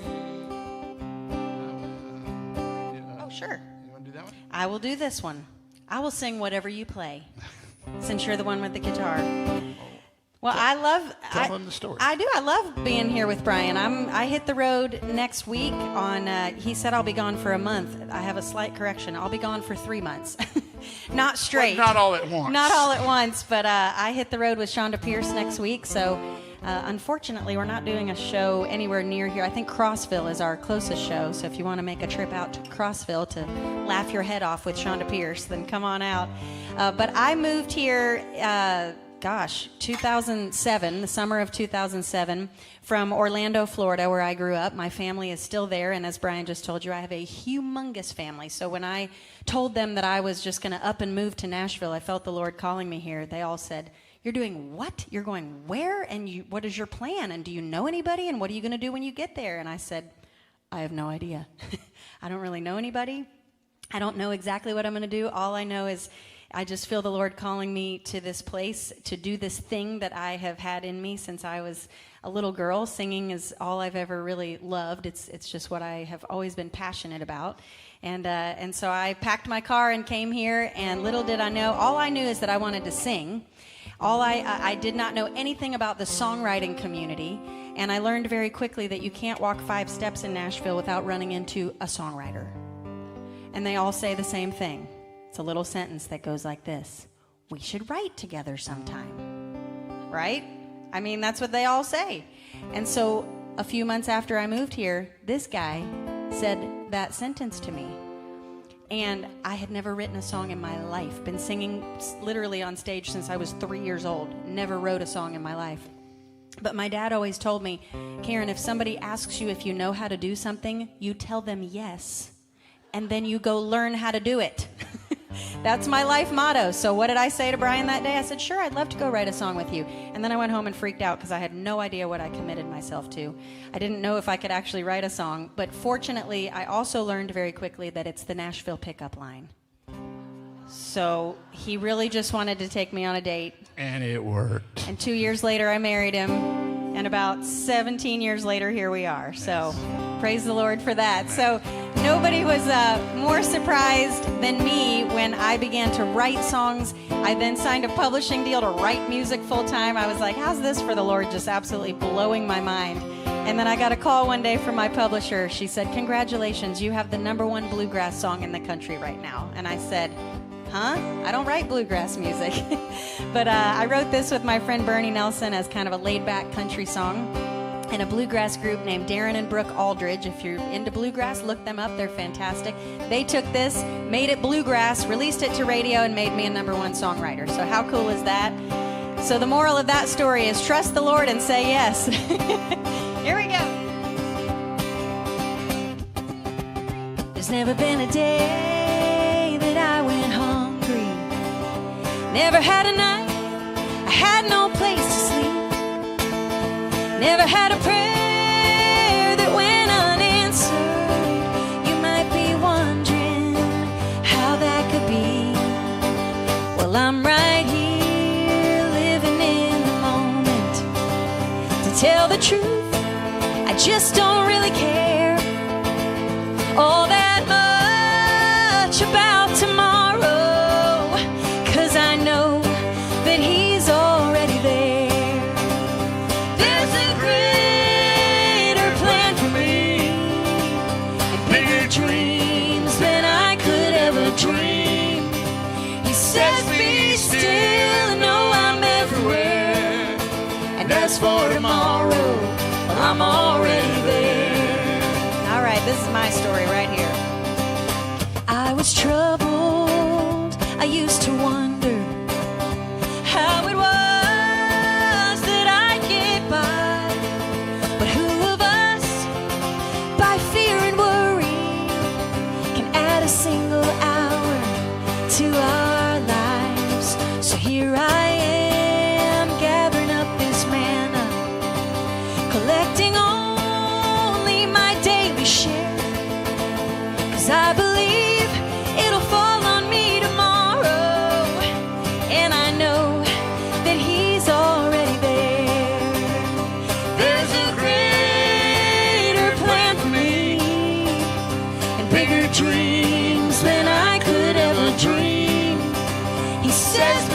still and know I'm everywhere. And as for tomorrow, well, I'm already there. Oh, come on, put your hands together. Let's find out who has rhythm here tonight. All right, you're all doing great. We need Johan up here to play a solo.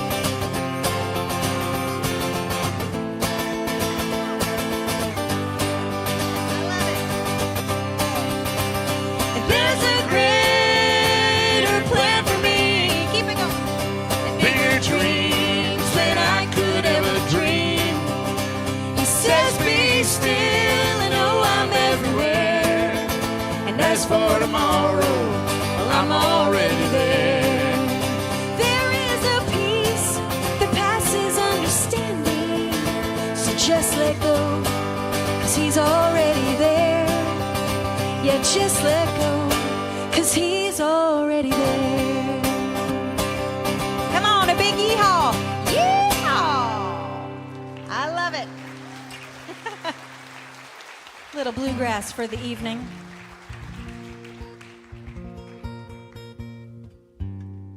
My mom is 94 and still alive. My daddy was a World War II Navy vet, passed away 2 years ago, and they taught me a lot about how to love people, what was important in life. It was, Dad told me, love Jesus, love your family, and love others. And he goes, those are the things. He goes, and you know what? And don't expect anything back in return. You don't do it because what you're going to get. You do it because it's the way we're led. Jesus showed us through servanthood what that's about. And my daddy was a great man. My mama is a great woman.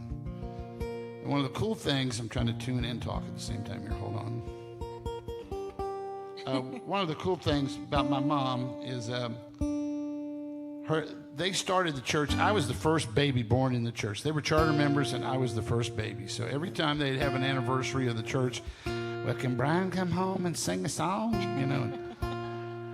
Is that how they talk in Ohio? Well, not kind of like that. But.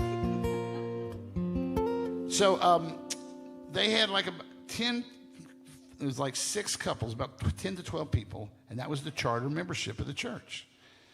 And they were all close. Well, as the years have passed, most of those have moved on to glory. And my mom's best friend, they were best friends since they were 17.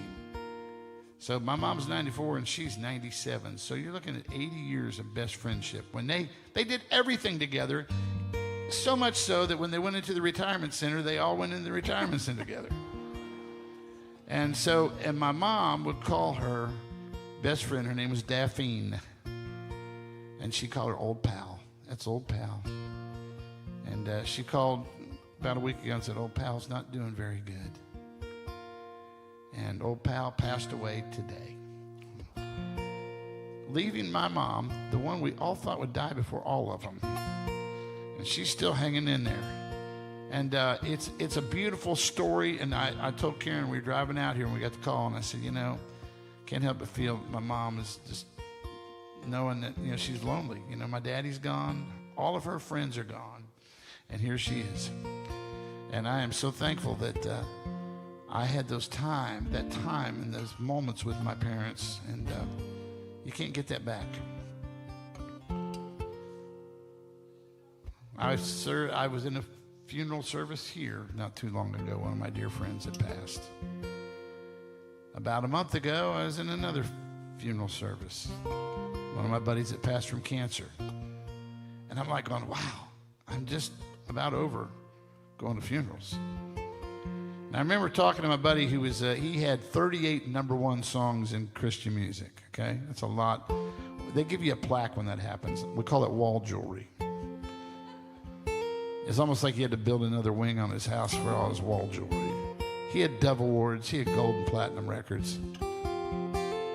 And as I sat there with Don, I know that if I could have said, hey, Don, he texted me and said, the doctors are giving me 2 months. Then the next 2 days later, I got a text that said, hospice is giving me less than that. And I know if I could have said, Don, that gold record right there, that's worth 3 days. He'd have said, cash it in. And that platinum record, that's worth 5 days, cash it in. And all those Dove Awards, he'd have said, cash it all in. If they'd have said, that'll give you another 2.5 months to live. He'd have cashed it all in. And I've thought about that and thought about that.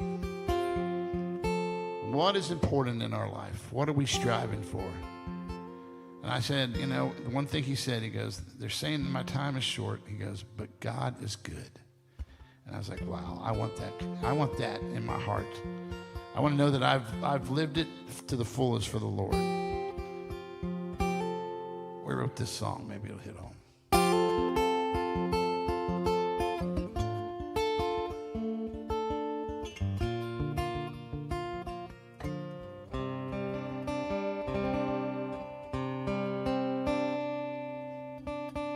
You'll like it Hold better, on. I promise.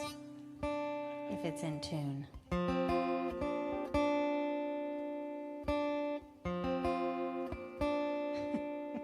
It's painful. Instruments don't like the rain. Humidity. There it is. There it is. Almost.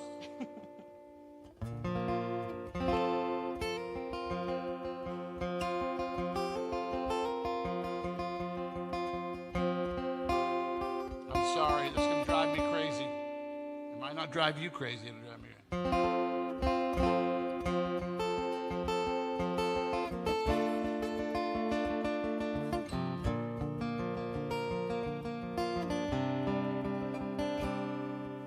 You only get so many sunsets sinking outside your door.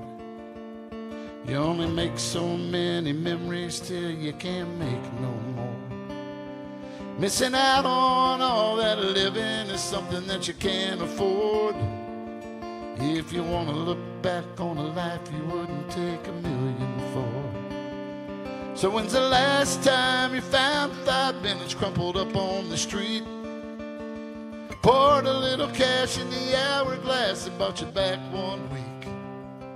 Well, you can stack up the green down at the bank, but let me tell you, friend, you ain't as rich as you think when you're down to your last heartbeat. Time makes money look cheap. Time makes money look cheap. Time makes money look Time cheap. makes money.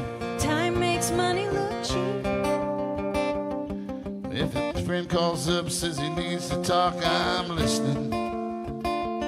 And if my boy grabs a pole, says he wants to go, we're fishing. And if she wants to dance, we're dancing. Cause I don't want to miss the chance, man. Cause you never know when the last chance might be. So when's the last time you found 5 minutes crumpled up on the street? Poured a little cash in the hourglass and bought you back 1 week. Well, you can stack up the green down at the bank, but let me tell you, friend, you ain't as rich as you think when you're down to your last heartbeat. Time makes money look cheap. Time makes money. Time makes money look cheap. Time makes money look cheap. Time makes money. Time makes money look cheap. Time makes money. Time makes money look cheap. So get some wind in your sails and some beach sand on your feet. Cause when's the last time you found 5 minutes crumpled up on the street? Poured a little cash in the hourglass and bought you back 1 week. Well, you can stack up the green down at the bank, but let me tell you, friend, you ain't as rich as you think when you're down to your last heartbeat.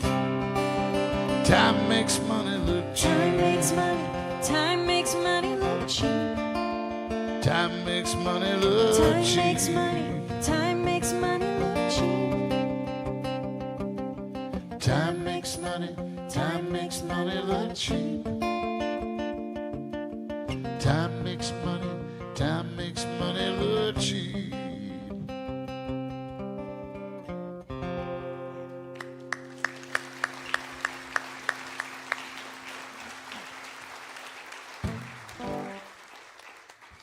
It's a special song. I hope that you breathe in every I'm going to tune Bill while I'm doing this. I'm going to get this sucker in 10 if I kick it.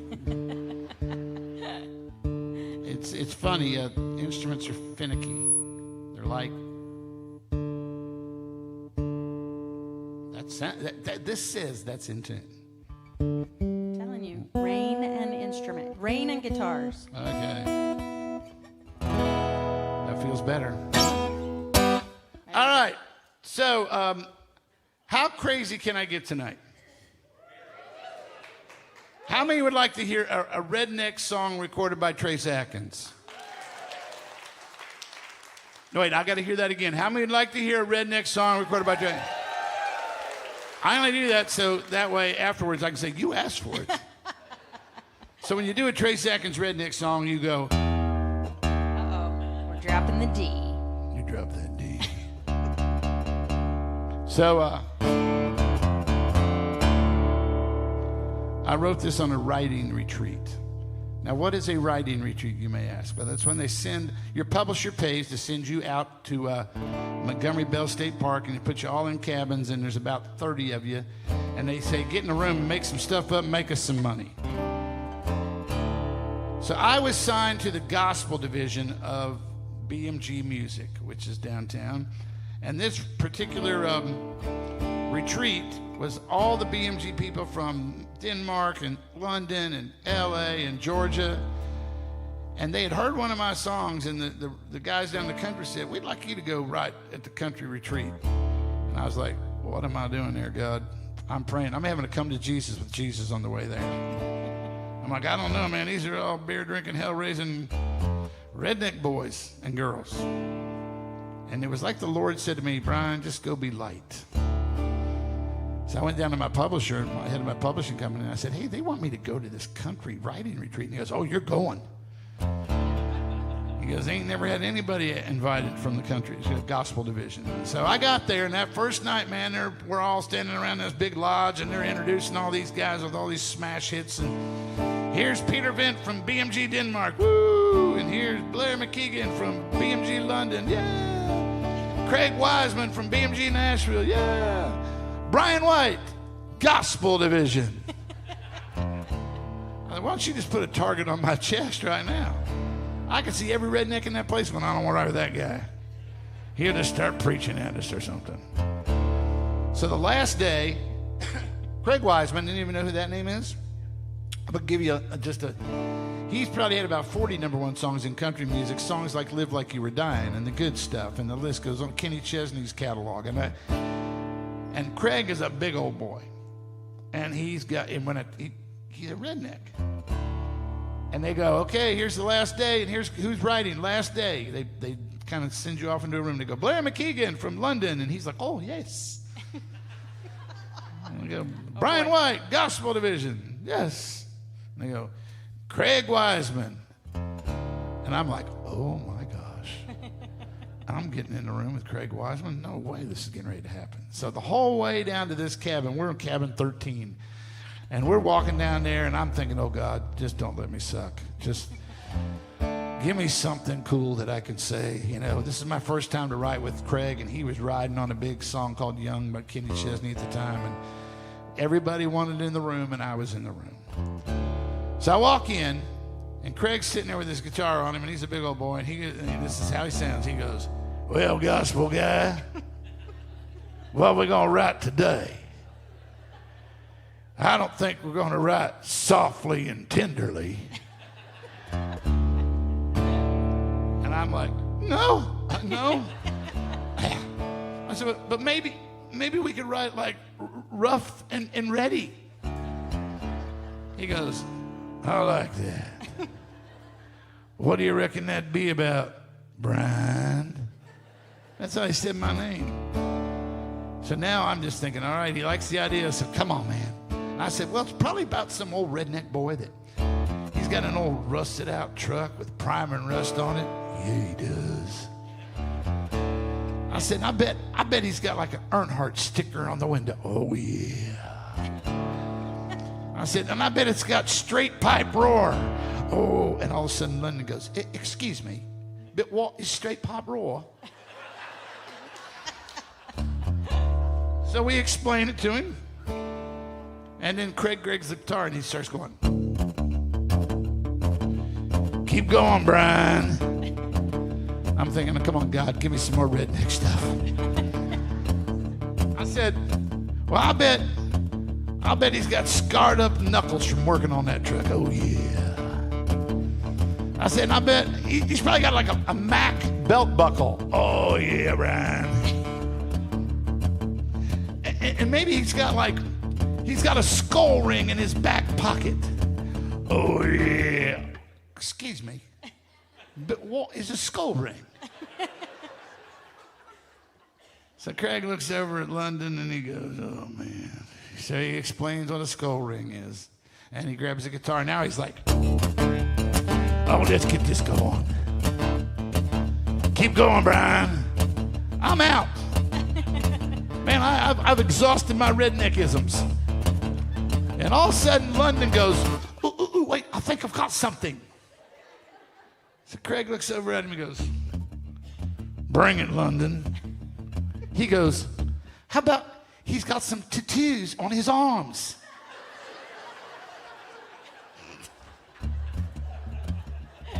Craig looks over at him and goes, he got what?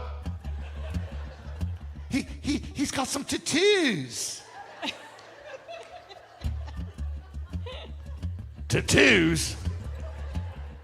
Oh, you mean tattoos?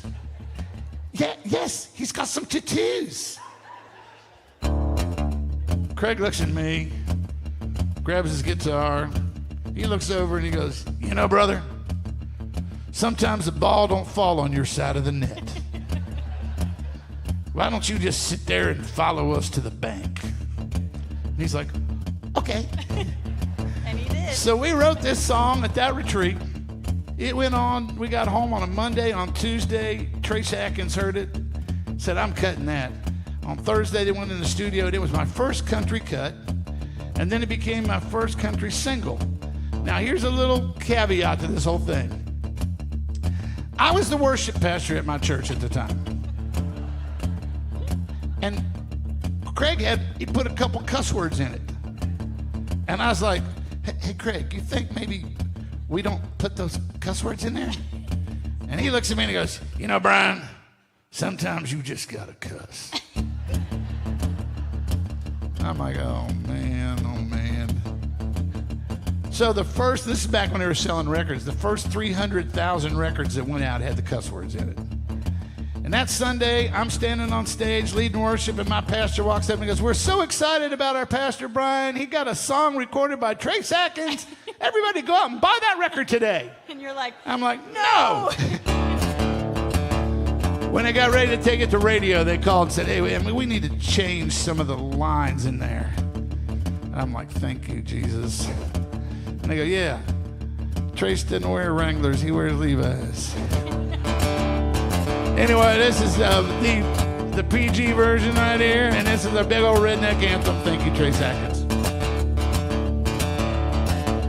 Mud grips, white tips, cigar sticking out of my face, Earnhardt racing sticker on the window, banged up fender.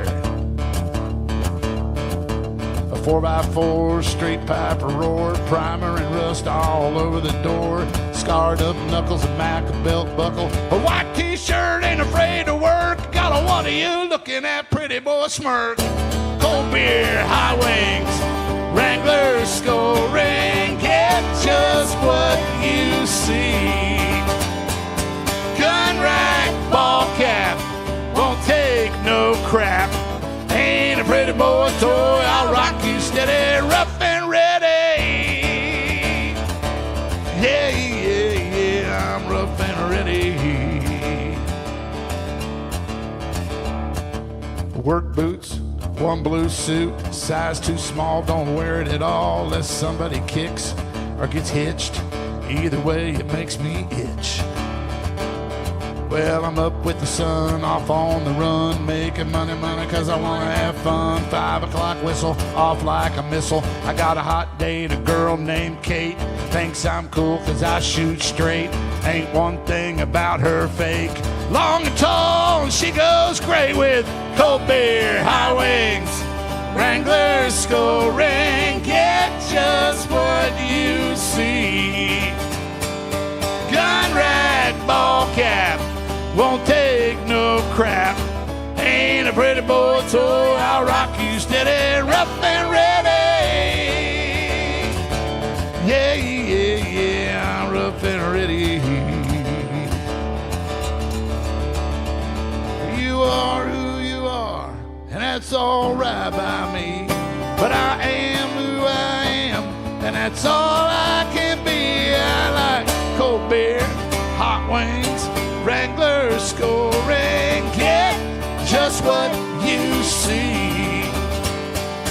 Gun rack, ball cap, won't take no crap.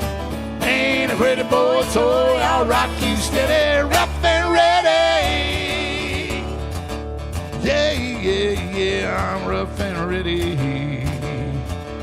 Oh, rough and ready. 19 miles to Music Row, rough and ready.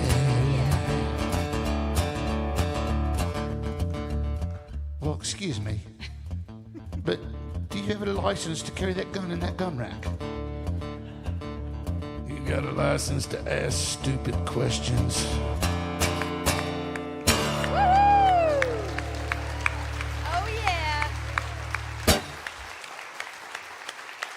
You asked for it.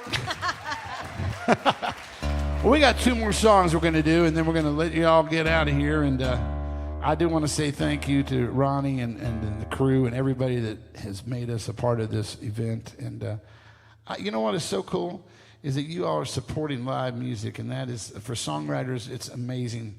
You're in the best city in the country with the greatest songwriters. And to have them, and I know a lot of those guys right there, and they've written hits for all of them, to have them come and sit on your stage and you guys show up and support it, I will say for them on our behalf, thank you so much for being here tonight. So, I'm going to ask my wife to do one more to kind of bring us back to, oh yeah. Oh. Sorry, I'm requesting a song for y'all that I know that you'll love. It's one of my favorites that Brian has ever written. I'm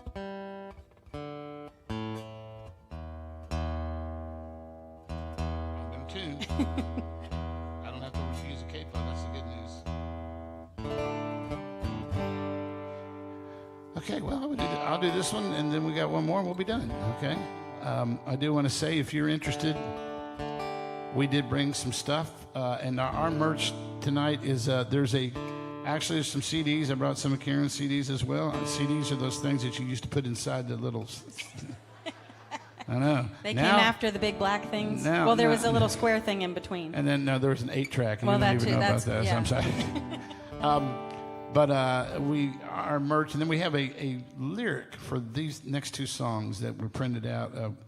Getting a lot of requests for this, and so we made a really kind of a... I told Karen, I said, I feel like I went to the Hobby Lobby and made these. It's like perfect for framing. It's frameable art. Well, you basically. didn't make them. I did. Yes, you did, baby. And but these 2, and our merch is just, we'd rather you take something home tonight and leave what you want to. It's just donation basis, and so it'll be back there, and we'd be more than happy to sign anything or whatever. But we would love for you to take us home with you tonight. Okay? Not literally, but just take part of us home. This song, any Southern gospel music fans? Okay, a few of you. This song was a song by the Martins, which is I love the promises of the Bible. All of you into that? You love the promises of the Bible? I'll never leave you nor forsake you. Lo, I am with you always, even until the end of the age. And I was writing my buddy Don Portress, and I said, you know what, Don, there's one promise in the Bible I really don't like. He said, what's that? And I said, the world hated me, they'll hate you too. And let me tell you something. Being a Christian will never be the popular, cool thing in the world's eyes because light and darkness cannot dwell together. But you know what? I've never been more sure of anything in my life than I need Jesus more than anything in this time, in this age. And yeah. So I didn't know when I set out to write the song with my buddy Don that I was writing the quintessential funeral song, apparently. And when my dad passed and I was driving up to Cincinnati and I said, babe, I cannot sing at Dad's service. I just can't do it. At least that's how I felt until I walked in and my mom said, honey, you have to sing The Promise. You don't tell your mama no.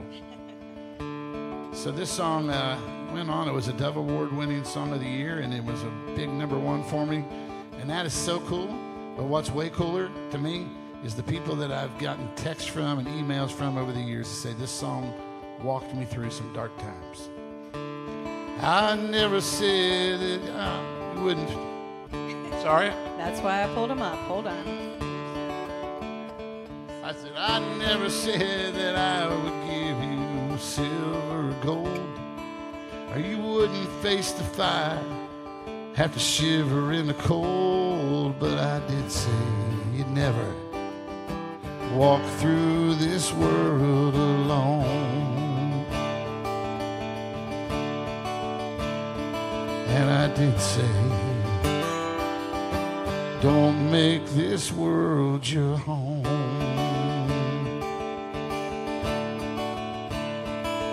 I never said the fear wouldn't find you in the night, or the loneliness was something that you'd never have to fight. But I did say I'd be right there by your side.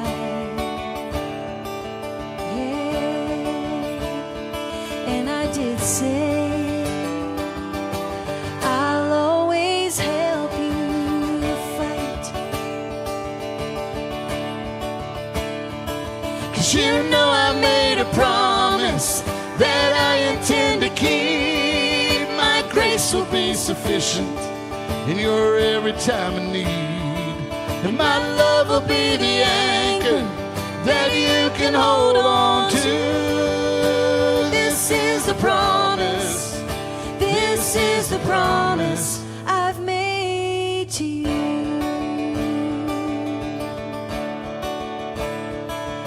I never said that friends would never turn their backs on you, or that the world around you wouldn't see you as a fool. But I did say, like me, you'll surely be despised.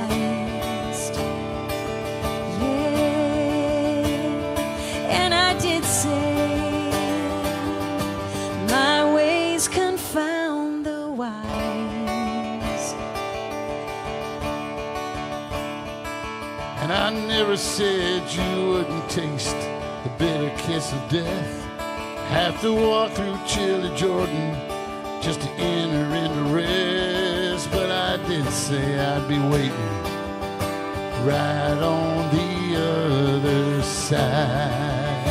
Yeah. And I did say I'll dry every tear you cry. You know I made a promise that I'd prepared a place, and someday sooner than you think you'll see me face to face, and you'll sing with the angels and a countless multitude. This is the promise, this is the promise I've made to you.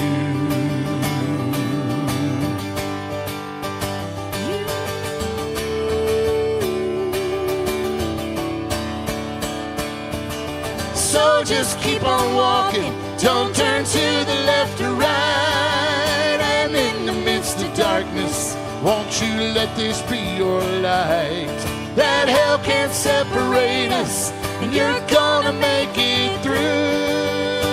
This is the promise, this is the promise I've made to you.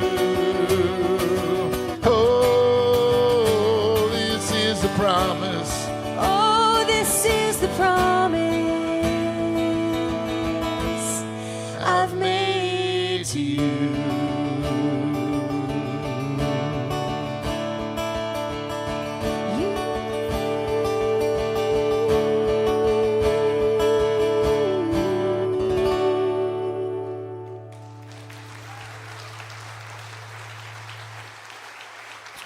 Thank you. Wow. I feel like I'm in my living room, but it's not quite this big. But you guys have been a wonderful audience. And I hope that those of you, how many of this is your first time to come to this event? Okay, man, and now that you know that they're doing this, it's the first Tuesday of every month. Is that correct? And that's amazing to me to have an ongoing program. And even through COVID, I guess they kept doing this. And so, and then Pastor Brian, what a great man. Y'all are fortunate to have a church that has a healthy body of believers and a pastor that loves you and outreach and all the things that are going on here at your church. And so you're to be blessed. And if you don't have a home church, I don't go here. I live in Mount Juliet. It's a little far for me to drive, but if you don't have a home church and you live close by, this would be a good one to check out, I believe. They don't even charge you admission. All right, we're going to do one more, and I'm going to get out of here. And again, thank you. And how about Bill? Thank you. Yes. Sound is impeccable. I mean, I would tell you this. We play enough of these gigs, like the floor band and things like that, where you look out for a sound man, and he ain't nowhere to be seen. He's hanging out at the bar. Hey, you got the volume. I'm out of here. I'll be over there, drinking bushwhackers. Yeah, so, Bill, thank you. The sound is pristine, and again, a hand for the guys that were up here before us. That was. And those are all locals. Those are all like right here. I mean, that's how cool is that? There's that much talent just right here. So. Well, writing songs is something that I've done for 37 years, and I get up. It's kind of like I went home from my high school reunion, and the guys are like, "So what is it you do?" I said, "I'm a songwriter." They go, "Yeah, but like, what's your job?" I was like, "Well, that is my job." They go, "You get paid?" And I said, "I get paid to make stuff up." And look at that. I said, "You should have learned how to play a guitar." So, but you know what? I was back, and so we were talking about songs, and I said, "Well, yeah, the songwriting thing is a tricky thing. It's like being in Vegas. I mean, one day you're one hit away from retirement, and you're one miss away from bankruptcy. You're just like, man, I'm just holding on." And the good Lord's been good to me, and I'm very grateful for the artists that have cut my songs over the years. And I hear somebody like Ronnie say 400 cuts, and I go, "Wow, yeah, that actually happened." And that's not because I'm great. It's just I've had a lot of great people on my team, and I've had a lot of the good Lord just. I don't think I heard Stephen Curtis Chapman say this. I can't take credit for it. He goes, "I don't know if I'm a great songwriter. I might be a great song catcher." And I feel like I'm just catching the songs that the Lord drops in on me, and I feel very blessed to do that. And then you get a team of people that get behind you and support you. And I just recently signed with a company called Red Street Publishing. And I've been with Universal Music for a lot of years, and then another company, Anthem Music. But last December, I stepped out and said, I'm going to do something different. And if you know Rascal Flatts, there's one of the guys in Rascal Flatts, Jay DeMarcus, helped start a publishing company called Red Street. And I signed there. And you know what? You can play a lot of places around town, and nobody from your publishing company even cares. But tonight, my publisher, Madison, is here, and she showed up right back there. And thank you, Maddie, for being here. Yeah, there you go, right there. Give her a hand. Yeah, come on. So if you're a songwriter, just go flood her with all your songs. No, I'm just kidding. She's going to punch me for that. But I'm thankful. Thank you for coming out, and it means a lot. And thank you for all of you. You know what? Bill, bring those lights back up just a tad, because right there, that's good. Not too much, it'll scare me. But so, true story behind this song. If you get a chance to get in the room to write with the artist, it really kind of helps that you might end up on the record. Does not guarantee it by any stretch, but it sure helps. So this particular day, I was writing with my buddy Steve Dean, and we were writing with a guy named Rodney Atkins. So we got in the room, me and Steve were waiting on Rodney, and we made a pot of coffee, and we're drinking coffee and catching up, and Rodney's late. So he's 15 minutes late. He's 30 minutes late.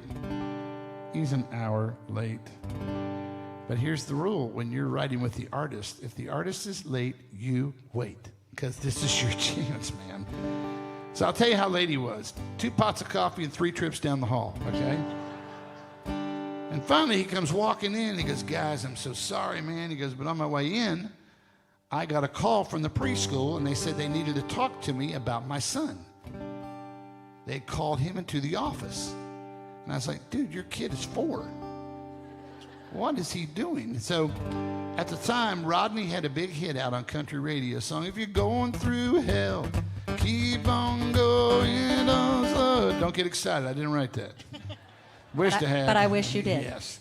But that was the big hit that was out. And so what was happening was Elijah would be standing in the bathroom line or the cafeteria line or the recess line, and Elijah would just start belting out, if you're going through hell, hell, hell, hell. And he just kept saying hell. And they looked over at him and they said, Mr. Atkins, I don't believe you want your kid just saying hell all the time.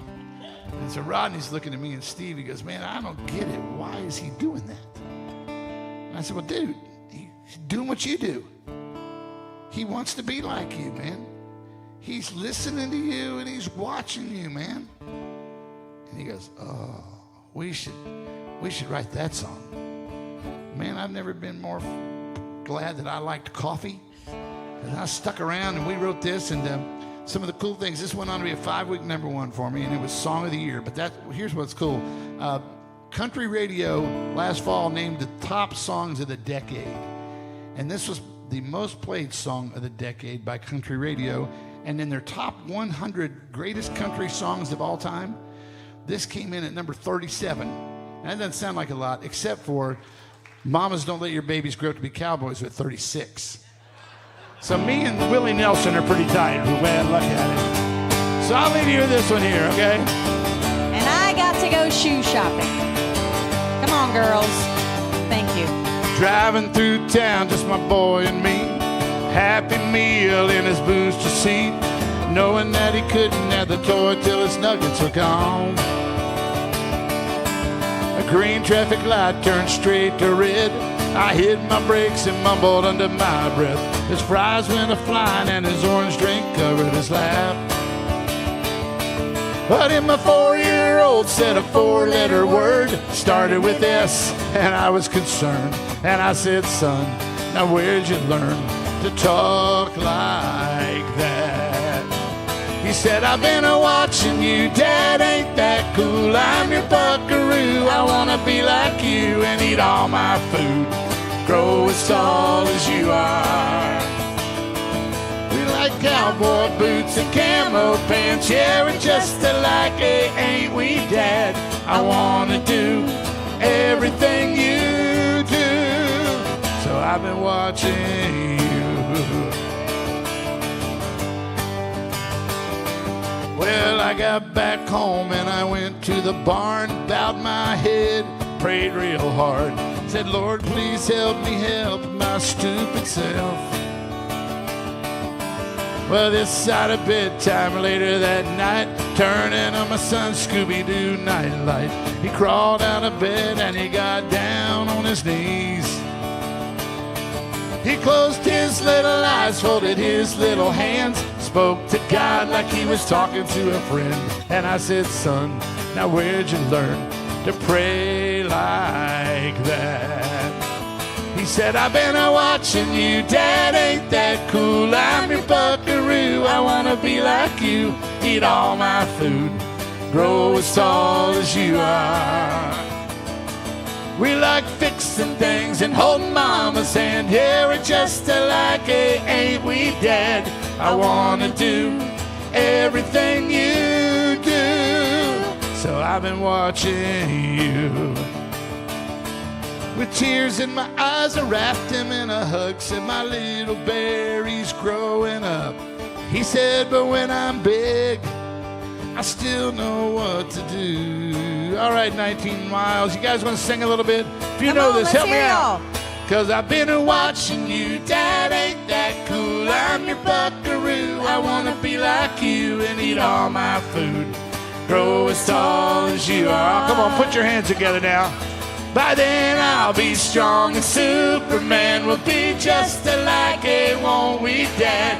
When I can do everything you do, 'cause I've been watching you. Yeah. Uh-huh. Y'all give it up for my amazing husband, Mr. Brian White. Karen Williams, God bless you. Oh, yeah. Come on.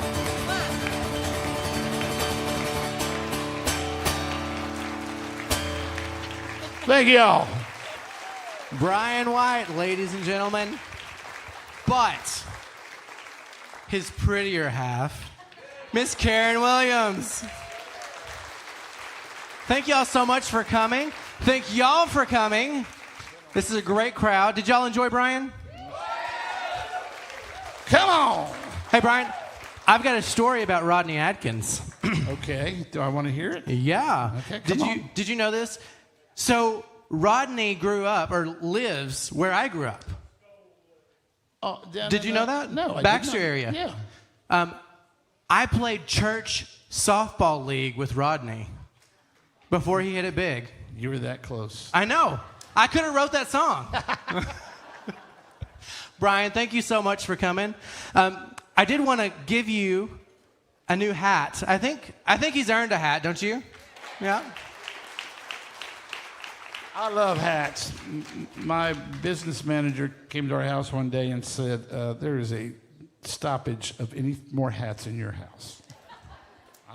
I love hats, and I love this one. Hats are good. Y'all can have a hat too. Yes. You just have to pay for yours, okay? He sung for his hat. And his supper. Brian, thank you so much. 19 Miles happens again next month, the first Tuesday of the month. Our hit songwriter is Christy Manna. April 2nd, the day after April Fool's Day, so we're safe. I will not be pulling any pranks. Maybe. She's a Nashville-based award-winning songwriter, publisher, keynote speaker, and performer. She's co-writer, co-publisher for Big and Rich's rockin' hit Loud. Y'all know that song? Yeah, she's been on CMT, ESPN, The Kelly Clarkson Show, Gayle King, and Grammy specials. Didn't she write Austin? Oh, she did write Austin. Austin by Blake Shelton. Blake That's all Shelton. I gotta say. She wrote that. She did, yeah. I didn't. She did. So y'all come back. Don't forget to clean out everyone's merch. I don't want anyone to have to take anything home. Shell out your money, get your credit cards out, your blood tablets, I don't know. Yes, come. Ours is, again, leave what you want, take what you want. We'd just rather you take something home with you, okay?